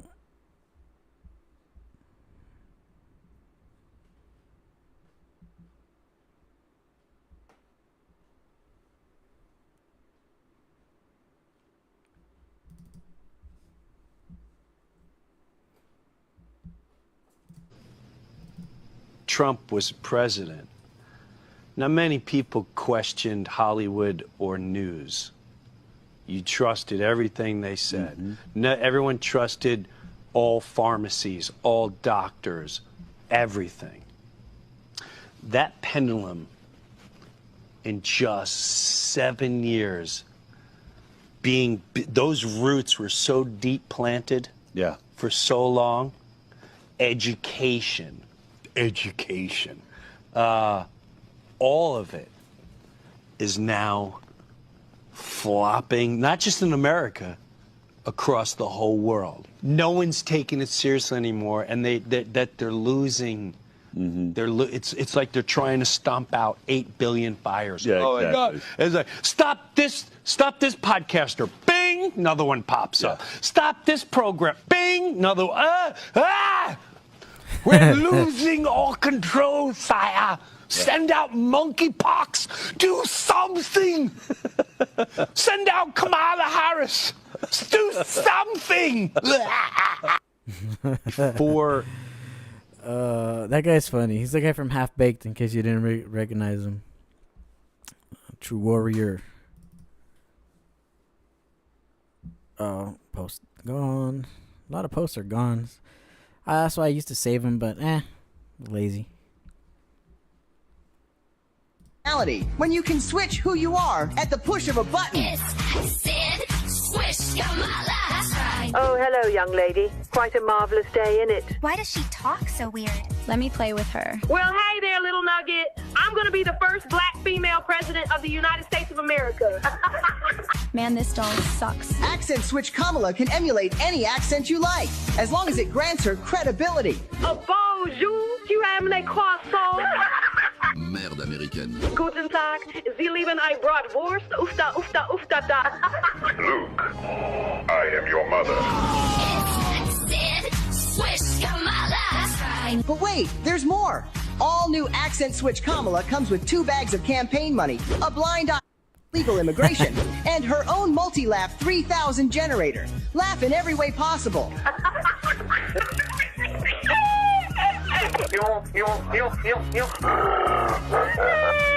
Let Accent Switch Kamala turn your life into a complete circus. When you oh shit.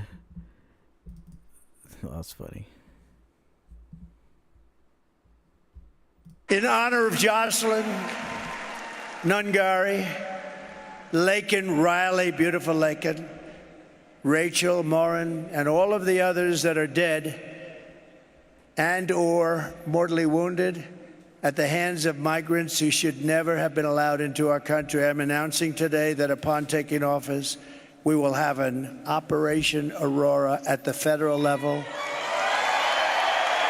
We will send elite squads of ICE, Border Patrol, and federal law enforcement officers to hunt down, arrest, and deport every last illegal alien gang member until there is not a single one left in this country.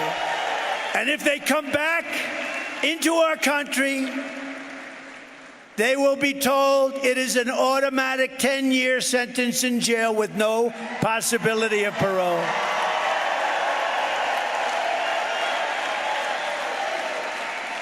And I'm hereby calling for the death penalty for any migrant that kills an American citizen or a law enforcement officer. Hell yeah. That's what people were voting for. They're voting for that. That is what they're voting for. Oh, this was an interesting article. Tim Walz. Oh, it doesn't exist anymore. I'll read it off of the thumbnail that's still in my thing. The age of consent in China was 14. Tim Walz took dozens of high school students alone without their parents to China on field trips, school field trips. So the article had a lot more in there, but it looks like the article's gone. That's too bad.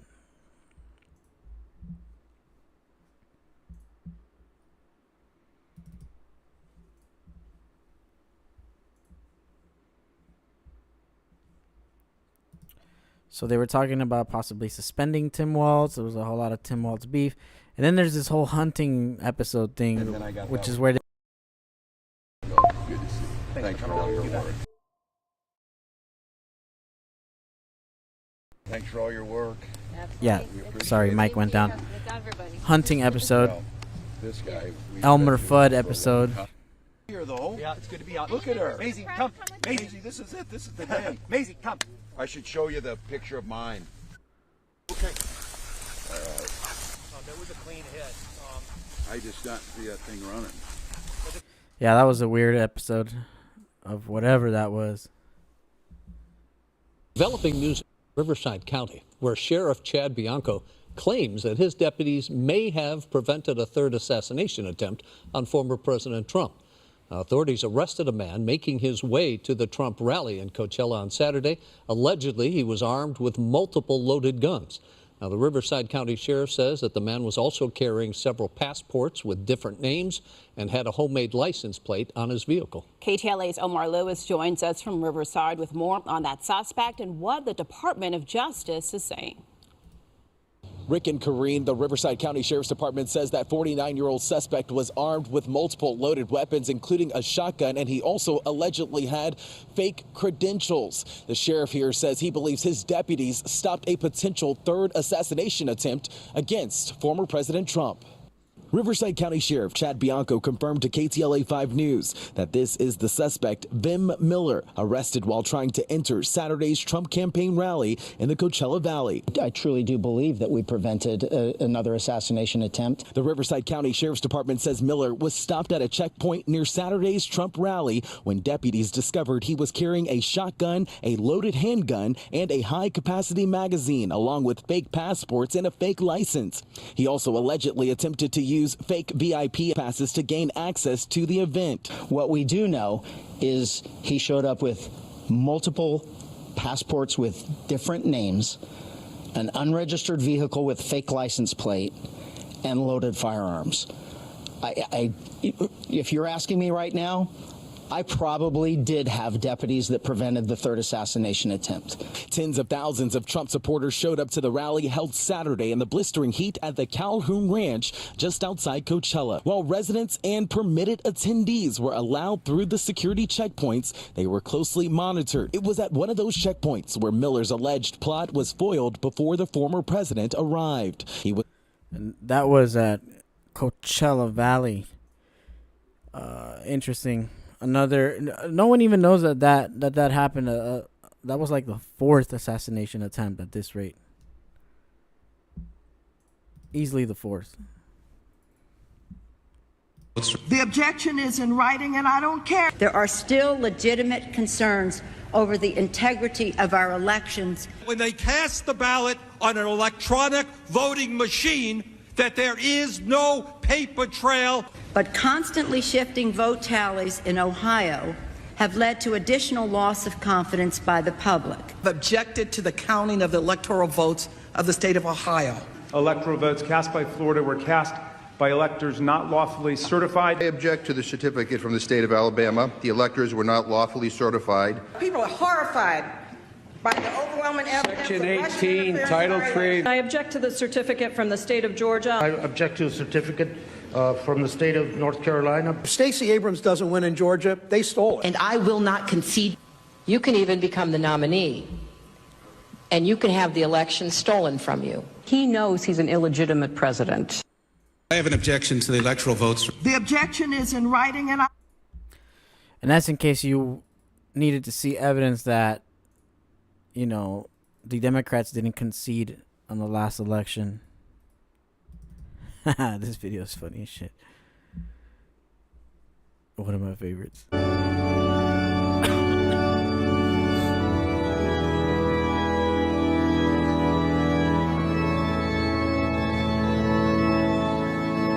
This is not it. There's another one where it's like has actual audio.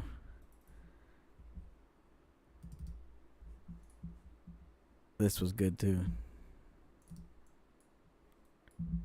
Where he'll say that he was. He's going to say he was. Or maybe they have the whole video. Let's see.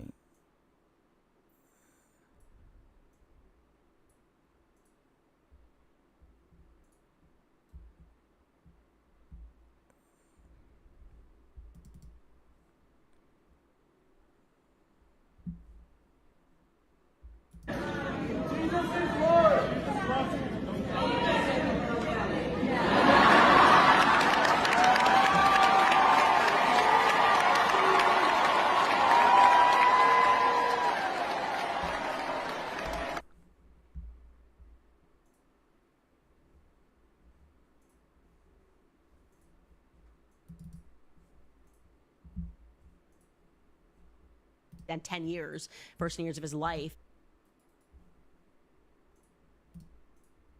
Indonesia, and then like that one reporter found the one pamphlet that showed that he went by Barry Soetoro, and he also went by Barry Soetoro in college. His name was Barry Soetoro, and there was very little information available about Lolo Soetoro, very few pictures available about Lolo Soetoro, his stepdad. Well, I didn't realize that Judge Joe Brown, man, that judge is coming with the receipts, actually sat down in an interview with Scoon TV and called out Lolo Soetoro. He claims that he was a CIA operative. Take a listen. Well, there are pictures of Bush with his arm around 8-year-old Barack Obama because his stepdaddy, adopted daddy, Lolo Soetoro, had done a lifetime worth of business with the Bushes. Wow. Uncle George Herbert Walker, after whom George Herbert Walker Bush, Bush 1 president, was named, founded Halliburton in 1946 in Oklahoma. And Lolo Soetoro had been international executive vice president for Standard Oil. There was talk of him being a CIA asset. Well, yeah. See, he ran the death squads for the Indonesian army. On his own call, anyone could be assassinated. So when George Herbert Walker Bush became head of the CIA under the Ford administration, he just got with his old buddy in the oil business, Lolo Soetoro, and pulled off the hits. See,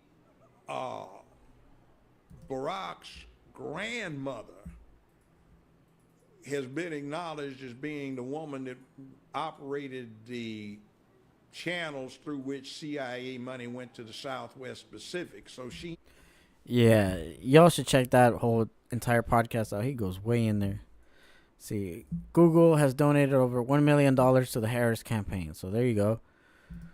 Google is hiding stories and manipulating headlines for Kamala. That we already knew. I had looked into that a little bit in the past.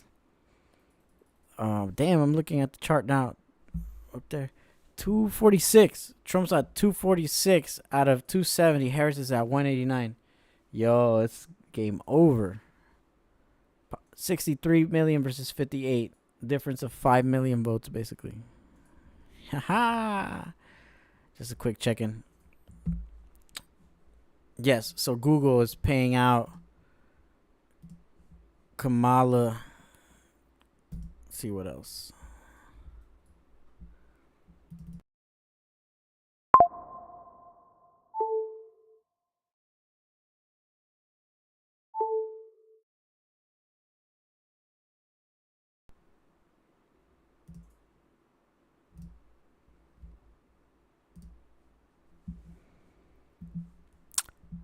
Yeah, the same glitch keeps happening here. Let's just play. this funny clip here. Hi, this is Tim. It's Kamala Harris. Good morning, Governor. Good morning, Madam Vice President.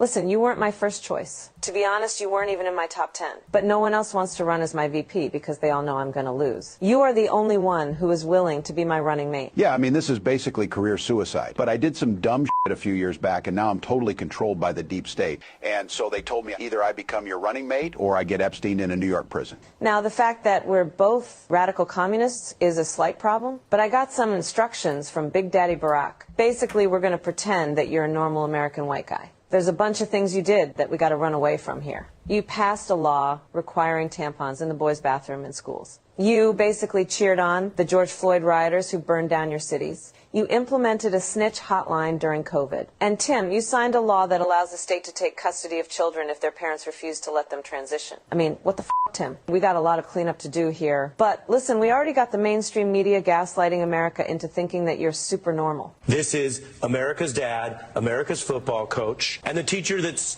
cool enough without trying to be cool. A lot of people have noticed this sort of down-to-earth, likable quality to him. He's very moderate in Congress. A moderate Democrat, a centrist, but a more centrist. Kind of a centrist Midwesterner in persona. That's pretty funny because I'm weird as f***. Americans are dumb, Tim. They'll believe anything we tell them. They are so dumb, right? They think I'm black. Okay, so here's the plan. In order to hide your own weirdness, we want you to accuse Trump and J.D. Vance of being weird. Just say it over and over again. Weird, weird, weird, weird, weird. And then they start being weird. They're weird, weird, weird, weird, weird. Donald Trump's weirdness. Very weird, weird. It's just too weird. It's weird, weird. Okay, so how far left are we admitting to being here? Like, are we openly woke? We have to stay woke. Like, everybody needs to be woke. And you can talk about if you're the wokest or woker, but just stay more woke than less woke. Yeah. No, we're flip-flopping on everything right now. We want to keep the voters confused. You know when your GPS suddenly starts rerouting inexplicably and you have no idea where you're going and you're afraid your GPS might just drive you off a cliff? We're exactly like that. What do we say if reporters ask us about policy stuff? Oh, we're not taking questions from reporters, Tim. We're not prepared for that. But if you do find yourself in a tricky spot with a reporter, just cackle. Cackle. Yeah, cackle. You're considered the most liberal United States senator. Somebody said that, and it actually was Mike Pence on the debate stage. But yeah. And is that a socialist or progressive perspective? No. What do you want to know? Wow, that's horrifying. Exactly. It's horrifying, but distracting. Okay, so Tim, tell me, your radical left political views, are those real? Oh, no, of course not. No, honestly, I will have whatever political views you pay me to have. I love it, Tim. You're like the white male version of me. You're right. No one voted for me either. Hey, Kamala, let's see what can be unburdened by what has been. All right, buddy. I'll see you soon. Take care. Bye. Hey, you ever notice that? Damn. That you can't pick a white man for president starter pack. AOC, everyone who's always railing on white men has got a white husband. Look at this comment. Radicalized in the streets, colonized in the sheets. That's a good one. I might have to call this podcast short. Some kind of weird glitch just keeps causing my camera to disconnect. This might be the deep state attacking the podcast.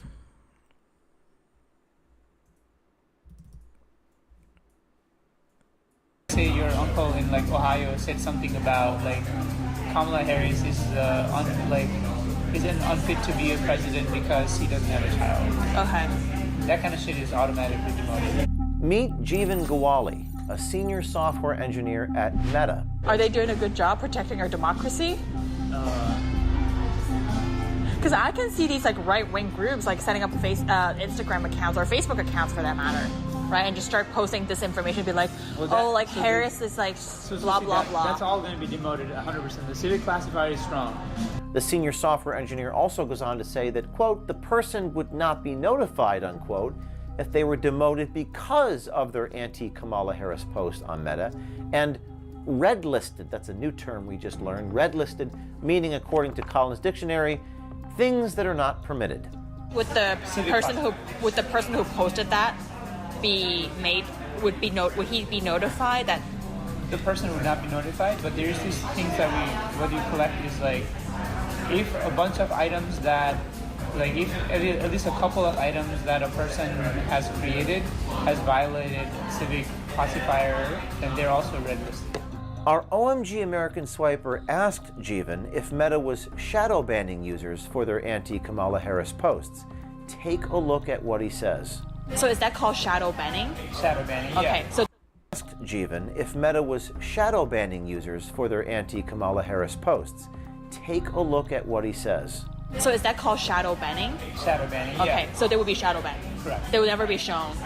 But so they will see a dip in like impressions and engagement, Yeah. but they would not be like officially warned of the reason why. Correct. We asked Gawali if Meta has the ability to affect the upcoming 2024 election, to which he responded, yes, Meta does.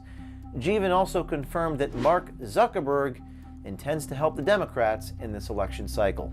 You guys have the ability to influence the outcome of the election. Yes. Do you think Zuckerberg agrees?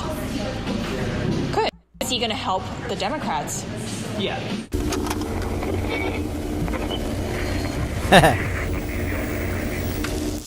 Meet Jeevan Gawali, a senior software engineer at Meta. Pretty funny.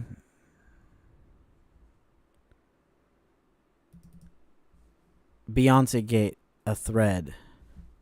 Let's take a look at this.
I'm not sure what that had to do with Beyonce Gate, but here, let's read the thread. Here's the context. With Trump visiting Texas for a sit-down with Joe Rogan, Kamala needed to make a splash. The play, bring Beyonce to endorse her in Houston. The news was spread, but it wasn't going to be more than just an endorsement. So Beyonce returns to the hometown of Houston to perform at Kamala Harris rally. Oh, so they were saying she's going to perform there. Right? The media decided a performance was in the cards. So here's all the posts by the media, Politico, Vanity Fair, etc., saying Beyonce expected to perform Freedom at Kamala Harris Houston rally. And they even had a song selected. Watch live. Beyonce returns to hometown of Houston to perform at Kamala Harris rally. But then she didn't. So let's watch that video.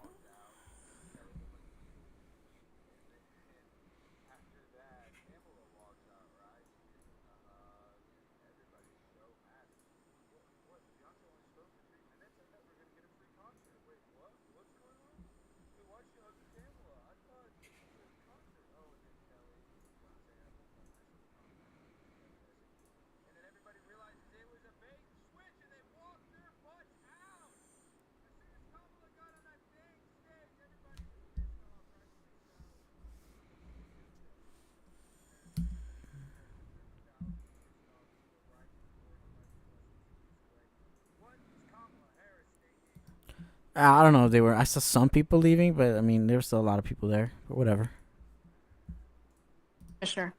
Good morning, everyone. District Attorney Heather Adams.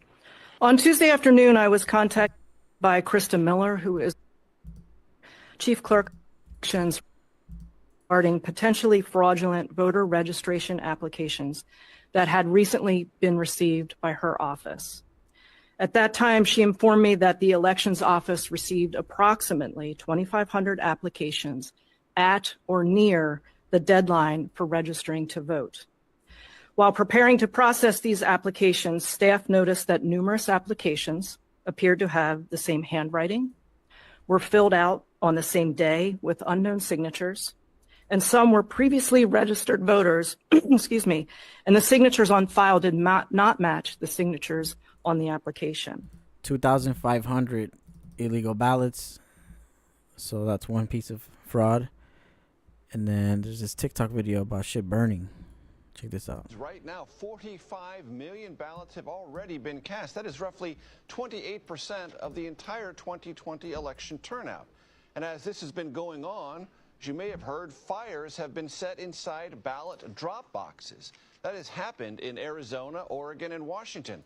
The Department of Homeland Security today issued a warning about extremists online openly discussing attacking election workers or sabotaging ballot boxes. Yeah. So there was like some other conspiracy that tried to reverse that by saying that it's right-wing MAGA extremists who are burning the ballot boxes because maybe that's a source that is being utilized for fraud, right? The ballot boxes, drop-offs. But it's whatever. Trump then went and drove this damn truck. Took these epic-ass pictures. Garbage truck after two incidents. The first, the comedian comes out and says that Puerto Rico is a floating island of garbage, which I thought was a pretty funny joke considering Puerto Rico really is fucking... They have a problem right now with sanitation where they can't seem to be able to find places to... Their landfills are full, and they have a problem with that. So I think as a joke, it was an insensitive joke that, you know, the left ran with to try and say that Donald Trump is racist, but then Donald Trump came back with the trash truck, which was even better. So it actually helped him.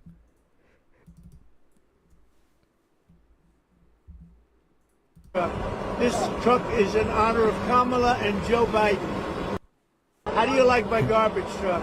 This truck is in honor of Kamala and Joe Biden. Pretty funny. Just going to be killed. I thought other things were going to happen to me as well. So what sounds like what you're telling me right now is that you didn't only think that you were going to die, you thought you were going to be raped. Yeah, I thought I was. Oh shit, the bitch is saying that she thought she was gonna be raped, but if you look right here, Writers Breach building here, AOC is there. Totally not even the same building. And Nancy Pelosi, there's been plenty of leaked videos of her admitting it was done by her, basically, which was pretty funny. It's just fun to look at all this stuff as the election kind of, you know, builds up. Right now, Trump at 246, Harris at 194. Looks like Trump is like way ahead. 5,100,000 vote difference. Republican governors, 7 out of 3. Only one uncalled race. Oh yeah, it's a game over. Senate, 13 Republicans. Whatever.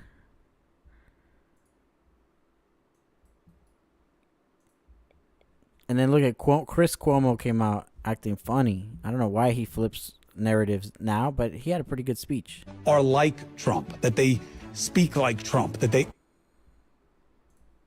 like Trump. They don't.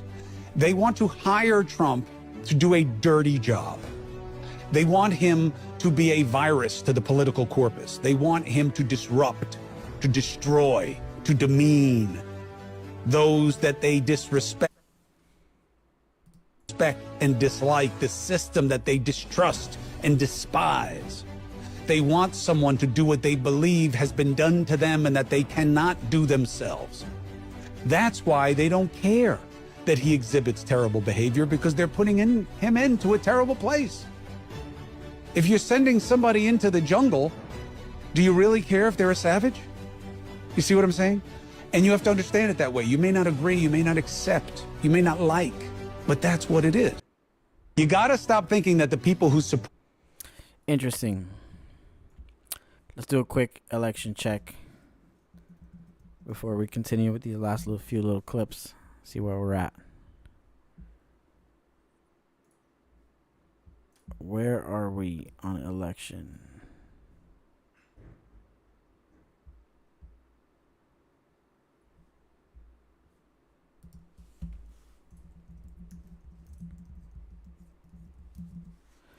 Election results 2024. Doesn't look like they've made a call yet. How long did the last one take? 210 to 247. No call yet. Can I make a suggestion?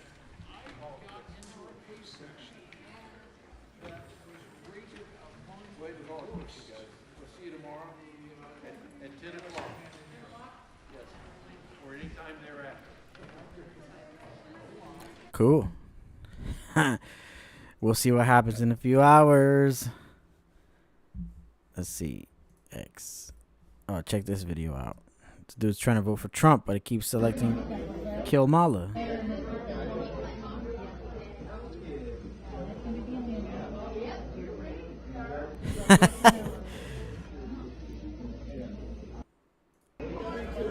And there's a lot of videos like that. There's a whole lot of those all over the internet. See what else we got.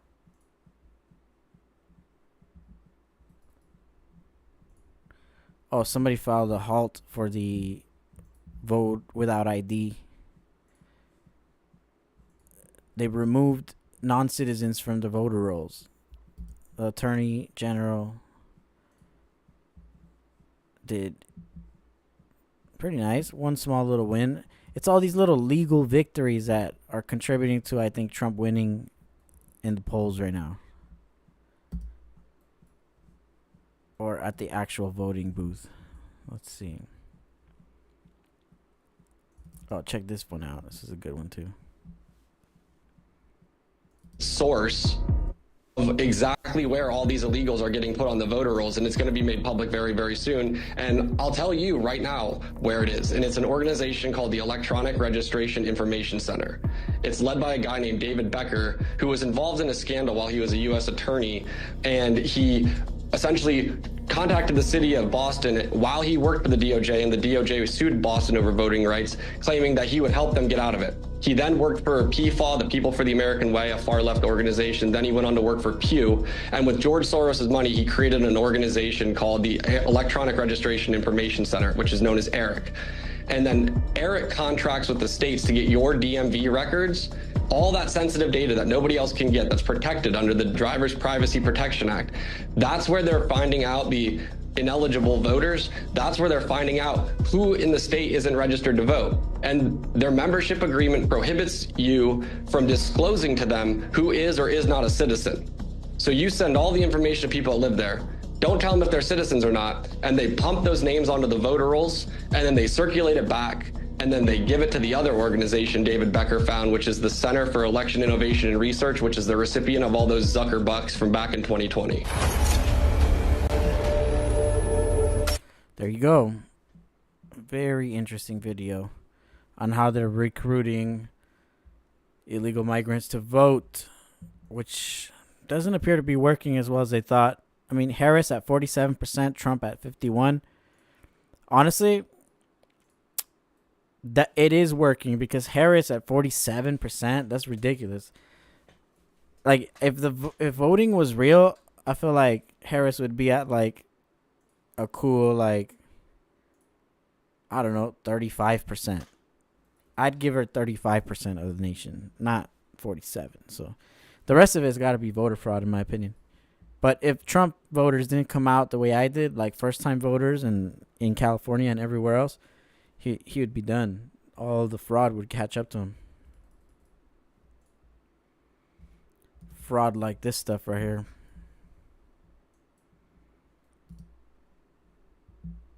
in. Just like this? Yes. Okay. Wait and see if it tells you if it's okay. It lets you know that you voted the way you wanted to. Can you see? Yes.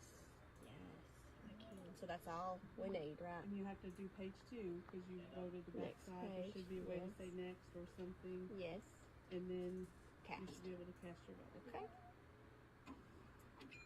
And you got a ding. You're official. Thank you. Thank you. Y'all have a great day. You can leave this and then when you put it in, just like this? Yes. Okay. Yeah, a whole lot of funny stuff. Let's see. Putin talking about the elections rigged. Election has been rigged to ensure that people don't choose the president, according to Russian President Vladimir Putin, who has painstakingly compiled a 4,000-page report forensically detailing the crimes of the US deep state and globalist elites. According to Putin, the global elite believe the consequences of the US election are far too important to allow the American people to decide the outcome. And the 4,000-page report lists Klaus Schwab, Barack Obama, Bill Gates, and George and Alex Soros as co-conspirators in the plot against the USA. Putin has patiently gathered evidence, but according to Russian sources, he now believes the moment has arrived to expose the globalist deception and enlighten the public about the elite's true agenda. Before we dive in, join the People's Voice Locals community if you haven't already. And we ain't gotta dive in, we know already. But, basically, I feel like, Russia is a very self-defined border patriotic country. I think that's what they're going to want to do. They don't want globalism, They'd rather have a Trump character so that they can stop globalism as well. It's convenient for them, NATO will slow down. They'd win the war in Ukraine, etc., etc.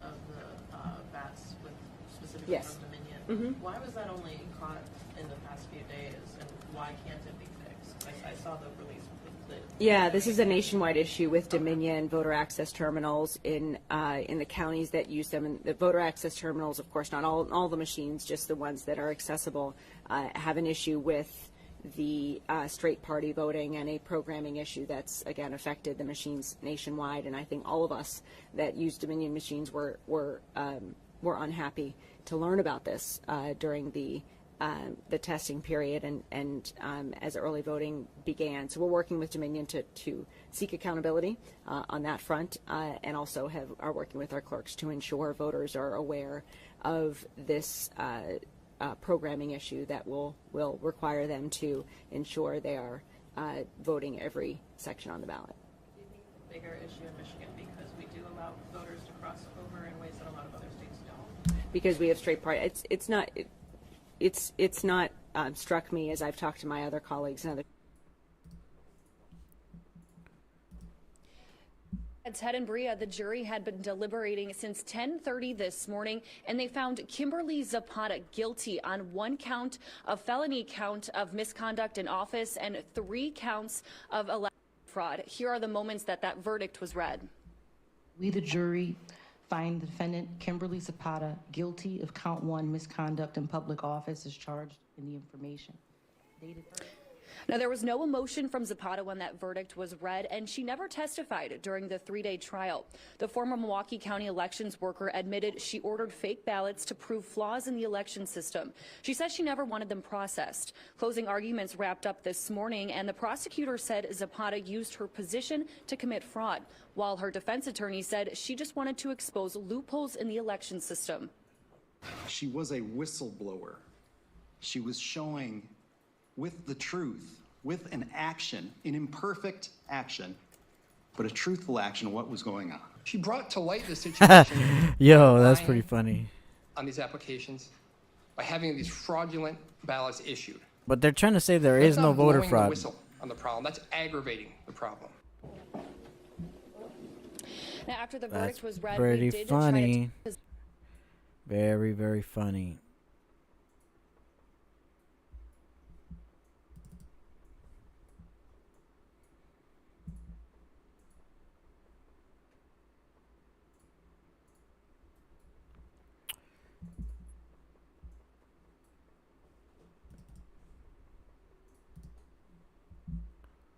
Ruling by a federal judge who is ordering Virginia to reinstate individuals who have self-identified as non-citizens back on the voter rolls. And what's even more astounding is the vast majority of these folks had presented immigration documents confirming that they were non-citizens, and we recently had that verified by federal authorities. So here we are with a judge saying, put people back on the voter rolls who you know are non-citizens. And this is under a law in Virginia that's been in effect since 2006. It had. Yeah. Again, with the trying to get the migrants to vote thing, here in California is just ridiculous. You can just vote. Wow, when we were at the voter booth place, they didn't ask us for ID or nothing. A 19-year-old Chinese student at the University of Michigan faces multiple election-related charges after illegally registering and voting in Ann Arbor. The charges include unauthorized elector, attempting to vote, and perjury for a false affidavit in securing registration. Though the ballot was illegally cast, it will still be counted, as individual ballots cannot be tracked once processed. This incident has led to a separate investigation by the General Attorney's Office of Michigan, highlighting the commitment to election integrity. So they got the guy, but his fraudulent vote still counted. And this is right now. Very interesting stuff. Supreme Court allowing Virginia to purge suspected non-citizen voter registrations. This is a big decision from the Supreme Court. Just came in moments ago. I want to go straight to CNN's Paula Reed. Paula, what can you tell us? Jim, this is incredibly significant because this is one of the court's first significant decisions ahead of next week's election. Here, they are allowing the state of Virginia to continue with a program that will purge suspected non-citizens from its voter registration rolls. Now, this is a bit of a surprise because the trial court and the appellate court sided with the Biden administration that objected to this purge, saying that the state cannot, under federal law, remove large groups of people from the voter rolls within 90 days of an election, though there is nothing stopping them from investigating individual voters and removing them from the voter rolls. Interesting. Breaking: massive election scandal in Wisconsin. A federal lawsuit has been filed against the Wisconsin Department of Transportation for allegedly turning over confidential DMV data containing the personal info of millions of Americans and non-citizens for targeted voter registration and outreach efforts. This was in Wisconsin. So now they got all the data here to prove it. This is real. Voter fraud scandal, real. Wisconsin.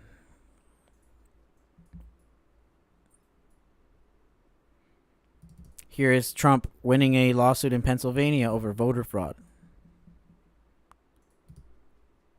Now, I know that a lot of you today have seen these videos of people being turned away at the polls in places like Delaware County and Bucks County. And last night, we even saw one of our great local leaders, Val Biancaniello, arrested at the polls for telling people to stay in line. All she was doing was telling folks, stay and vote. They took her away in handcuffs. Folks, here's what's happening. Democrat election officials are seeing our numbers. They're seeing our turnout. They are seeing us breaking early vote records across Pennsylvania. They are terrified, and they want to stop our momentum.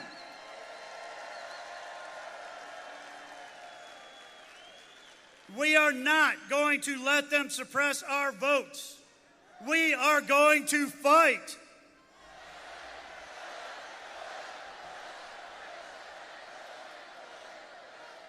I'm proud tonight to tell you that the Trump-Vance campaign has just filed a huge lawsuit against Bucks County for turning away our voters.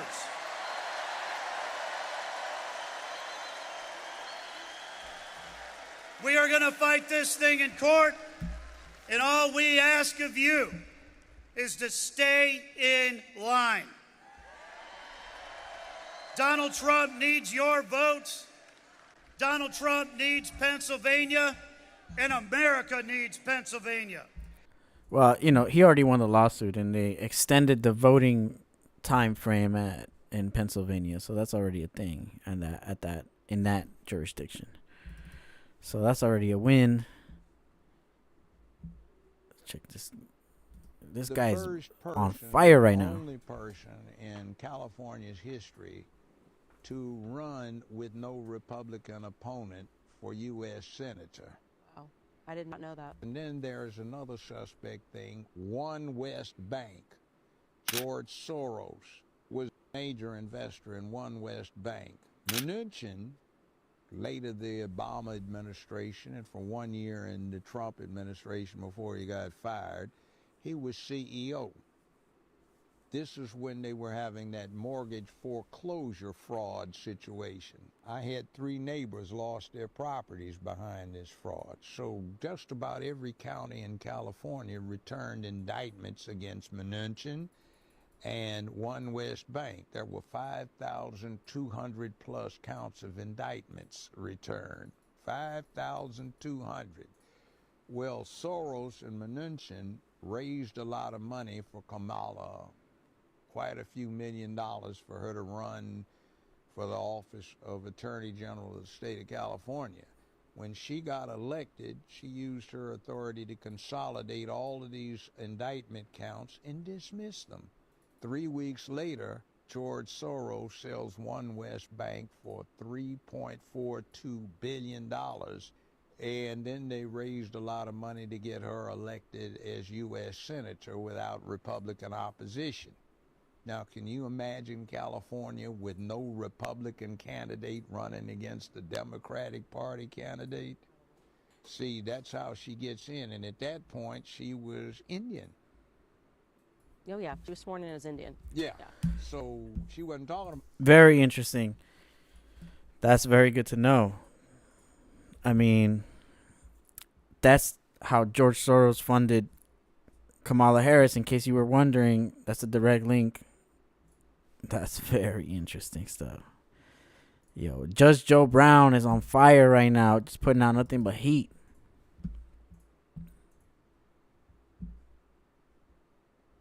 Saya says she went down to check her mailbox. There was about 9 voter registration ballots that were not mine. So I thought that was strange. So I ended up returning them to the post office here. But to her surprise, again last night, there was another stack in there. This time 7 different ballots. Long name Muhammad.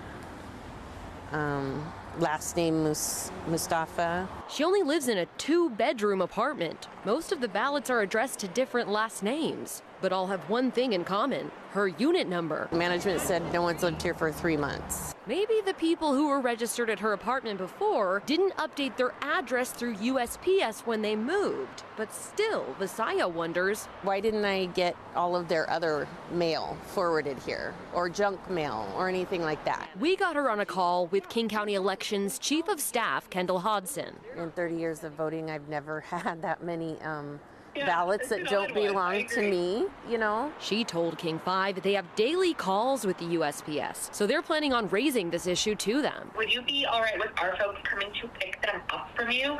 That's going to be probably the easiest way for us to sort it out. Hodson also told us, quote, even if someone gets a second ballot or more, whether under their name or someone else's, we'll only ever count 1 ballot per registered voter with. Yeah, so there you go. Here's another one. GPS. 31,834 mobile devices at the Ellipse in Washington, D.C. for a Kamala Harris rally. 91% of them have attended 3 or more Harris rallies. Interesting, just over 11,000 were from Atlanta, Georgia, following 6,500 from California. So they're tracking them, proving the theory that they are being bussed in from different rallies. So basically to create a really big rally look. So they've got buses and buses. Here's some of the buses.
Thought that was a good one. Here's the Puerto Ricans defending Puerto Rico. Ustedes hablar tanta mierda de Donald Trump. Cuando Donald Trump era presidente, que pasó lo del huracán María, que él tiró los papeles de baño, porque ustedes actúan como que estuvieron ahí. Ustedes no estuvieron ahí, chorros de mamabicho. En Puerto Rico, Donald Trump dio un par de millones, él dio 21 y pico de millón. Él firmó muchas leyes para ayudarnos. El gobierno se robó todo el dinero y fueron, ese puto gobierno, todos ellos eran demócratas y todos ellos se robaron el dinero completo. Chorros de hijo de la gran puta, que ustedes son cabrones. Vamos a decir un bicho actuando como que ustedes viven en Puerto Rico y ustedes saben lo que está pasando. En Puerto Rico todos nosotros, cabrones, hijo de la gran puta, estamos sufriendo por las decisiones de ustedes, por los Basically, he's saying, you know, Trump sent $91 billion to Puerto Rico, and the Democratic Puerto Rican controlled government stole all that money and disappeared it and did whatever with it, and they didn't fix all the stuff that he sent the money for to fix the electrical grid when it went down, when they had blackouts during the hurricane that they had there. And that was like a few years ago when Trump was president. And he's saying, yo, y'all are tripping.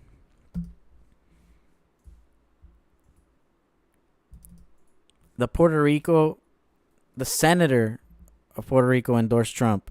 Need leadership of Donald J. Trump as our commander-in-chief, and Dave McCormick for a renewed leadership in the United States Senate. Pennsylvanians, American all, a better future is in your hands. Your vote is the most powerful tool you have to bring about change. And for Latinos, dale a Trump la fuerza de tu voto. There you go. And that's the Puerto Rican senator. Check this out. Bus of non-English speaking citizens fast-tracked ahead of Americans waiting in line for hours to vote early. And this is also the real deal. Election interference.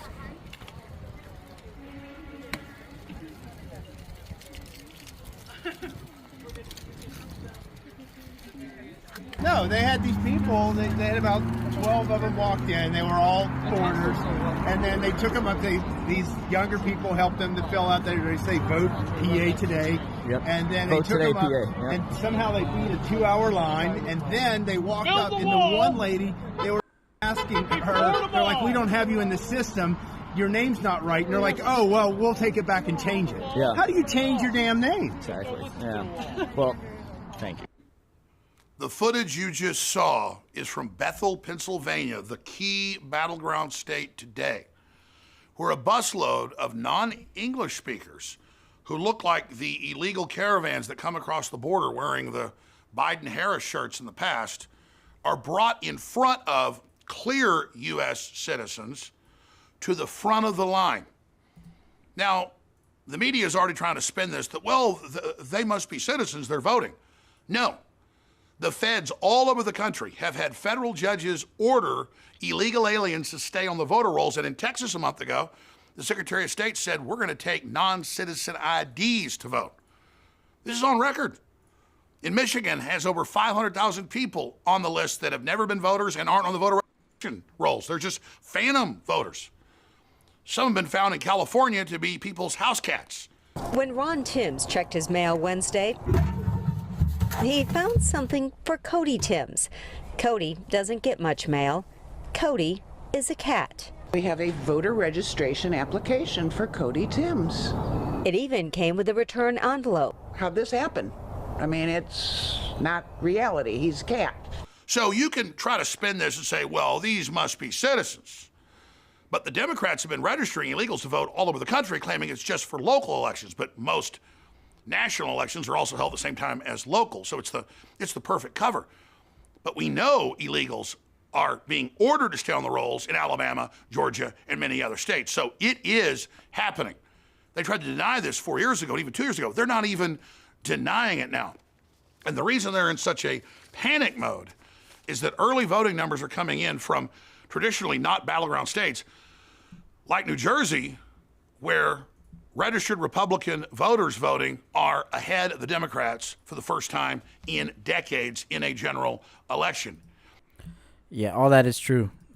We're looking at the numbers on the top board right here. The House of Representatives, 194 to 162. Never been seen this early. Election is honest, Donald Trump is going to win in a landslide. But after November 5th, after she loses, what they're going to do is get rid of Joe. They're either going to invoke the 25th and say he's lost his mind and he's incompetent, or they'll just put a pillow over his face and, oh, he died in his sleep kind of thing, whatever, or whatever evil concoction they feel like coming up with, whatever's easiest for them.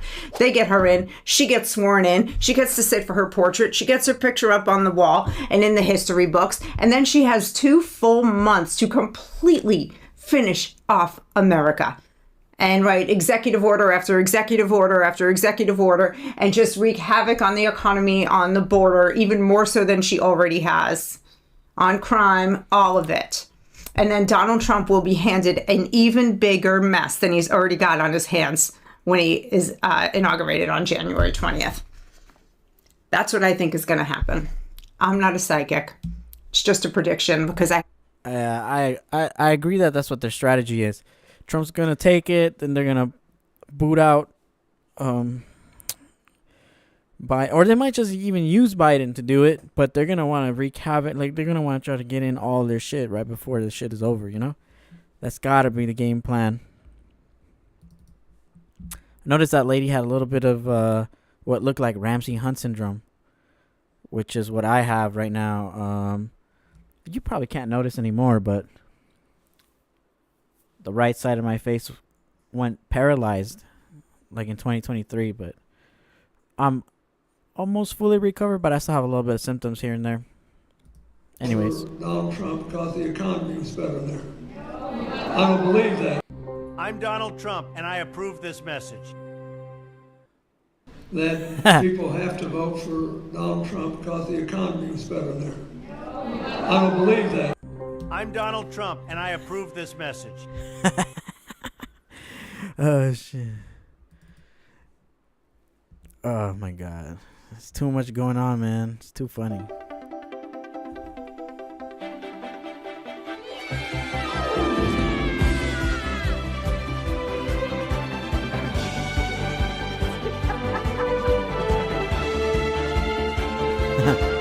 I remember take it out before I get copyrighted.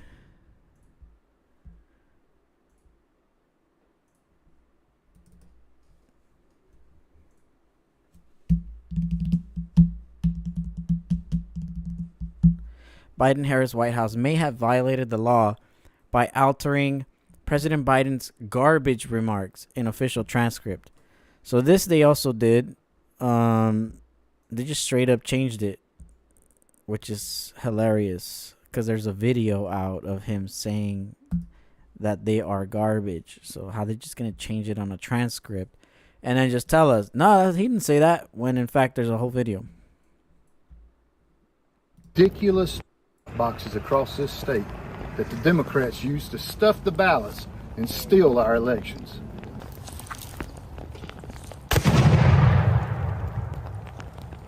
Mike Collins here, your pro-Trump America First trucker, running for Congress here in Georgia 10. Get rid of those ridiculous drop boxes. Wow. See, so some people are saying that that's a Trump activism thing, that they're blowing up those things. Who knows?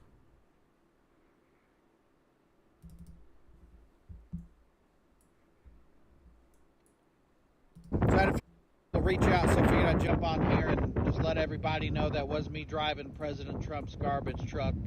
There's me with Vivek right there, but I gotta say it was an honor and a privilege to drive Garbage Force One. President Trump is just a normal, everyday guy. He hopped in, no problem. He looked at me, he said, give me one of these right here, and we don't have one of these, we have one of those. So I honked a couple times and he laughed. He said, how about we take this bad boy through McDonald's? And I said, sir, I don't think she'll fit in the drive-thru. He said, it's all right, I used to work there. And he turned to me and he said something, and I'm getting chills just thinking about it. He said, this is really sticking it to Joe Biden. I said, yes, sir, it is. So, Joe, consider this a message to you, because you called us garbage. In order to prove that we aren't garbage, we got a truck that hauls garbage. Does that sound like something garbage would do? Would be to drive around in a truck that hauls garbage? I don't think so. You made a mistake, Joe. You can't call a group of people garbage unless it's meant to be funny. And in that case, those people need to stop being so soft. Maybe get a sense of humor. But if you call me garbage, that's offensive. And you should consider what it's like for people's feelings to hear that. That's pretty funny. And then look at Kamala, like, trying to pull out the J.D. Vance interview with Joe Rogan after she denied going on it, by the way.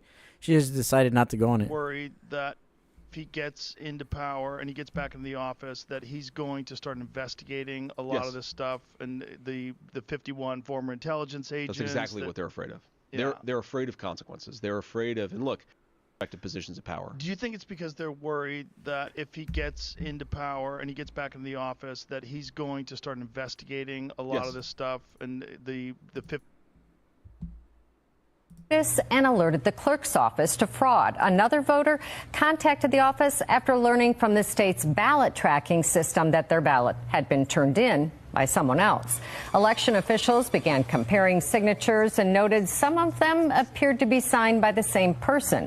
They launched an investigation, but not before 3 of the stolen ballots had already been counted. Those ballots already been counted.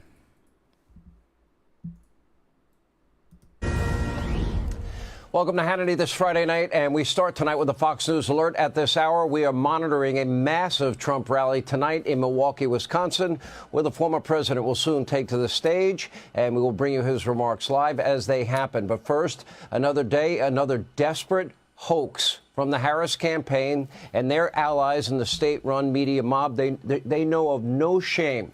If you watch fake news CNN, MSDNC, the 3 major networks, or read the headlines on Google, or any other wing of the state-run media mob, you might think that Donald Trump called for Liz Cheney to be shot and killed. It's not true. For example, here's the awful AP quote. Harris assails Trump for saying Liz Cheney should have rifles shooting at her. It is not only misleading, it is completely false, and yet another outright lie. A big lie designed to smear, slander, besmirch Donald Trump. Let's listen to what... Yeah, whatever. Lies from the mainstream media. But this one's interesting. The AI-generated crowd in Kamala Harris rallies. Very interesting. And I have this image downloaded just to see if it was true. It's definitely true. It's not a real crowd.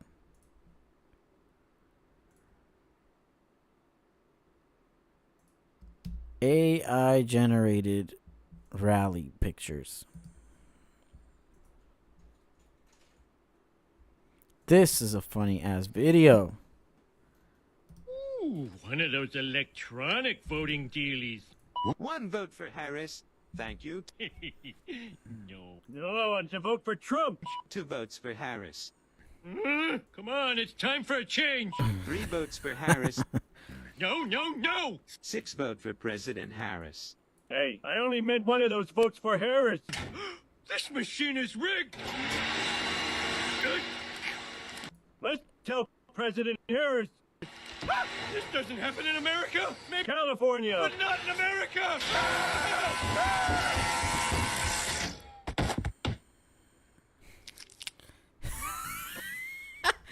Oh shit! Yo, whoever made that video, that's a good one. That's gold. And then Tim Waltz, Tampon Tim, went and called Musk gay. Million jobs. We were pitted into a hunger game against our neighbors to find toilet paper. That's how bad it was. So now, I suppose it wasn't too bad, thinking back to that economy. If you're a billionaire, Elon Musk, for example, say, that guy got it. Michigan knows that word. But that dude got a tax cut and the rest of us got shafted on the whole deal. That's how that worked out. That's funny. So I'll play this last clip and then I'll log out because this went on too long already. But my community benefited. check this guy. He Kamala goes in. Harris's policies and Trump's policies, we benefited. My community benefited. In what? From what policy? What are you Because when about? you bring in an unskilled labor population, they're going to compete with Americans who are also low-skilled workers. Do you think that we have an employment? You don't think Hold you on, don't wait, think, no, I just you need don't to- I need think to that get- I can't pick you don't think I can teach Maria or Juanita to pick up a pair of scissors and groom a dog's hair? Because I've done that before.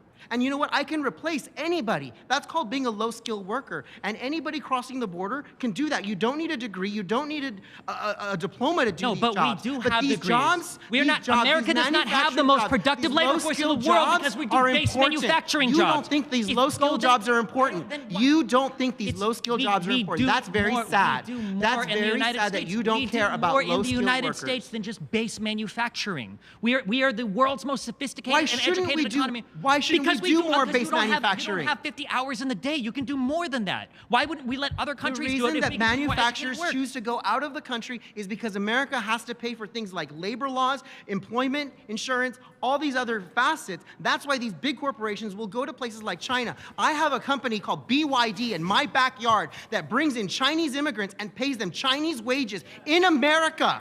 And my representative, Mike Garcia, got that organization defunded because federal funding, my taxes You think it would be better were if we going pay? So we to need to a just pay- Chinese so we need to company pay- in my yeah. backyard. So we need to pay- I would rather yeah. pay American workers $2 an hour to make no, products? I'd Maybe rather your make- maybe pay your them company shouldn't exist in America. Maybe you should go to $15 China and an make your hour, company. $20. Go to China and make the company. You That are would be better. literally You should do that. arguing to Yes, move I'm American arguing that American manufacturing out of workers can America. earn more money than You they, are very no, sad. I'm saying you don't love America. Elon Musk. You are proving that you Elon don't Musk. love America because you don't want Americans to benefit. You don't want American manufacturing to lift people out of poverty. That is sad.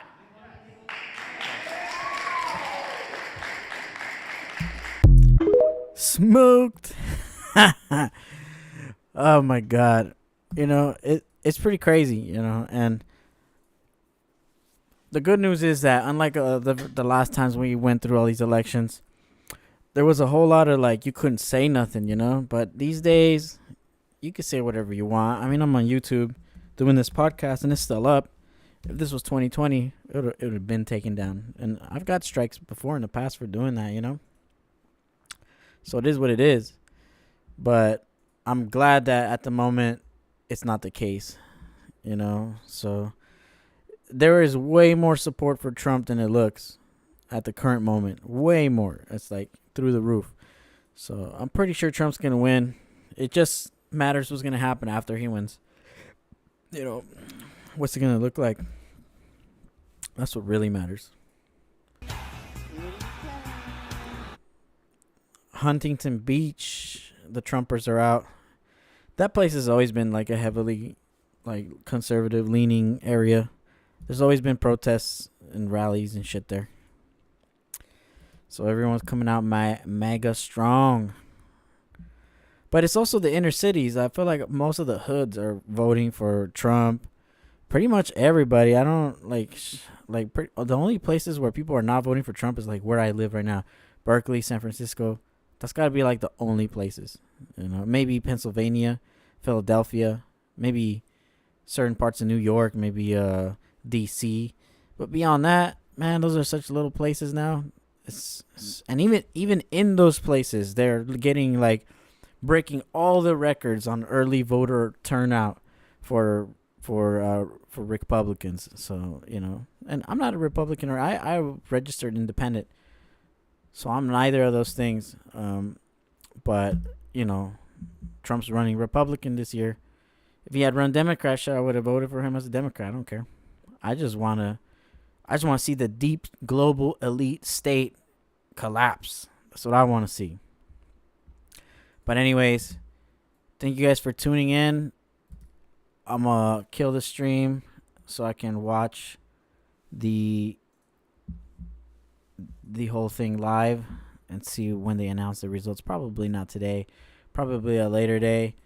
But I'm glad you guys tuned in, anyone who did. And I just wanted to put in one last podcast before November 5th, remember the 5th of November.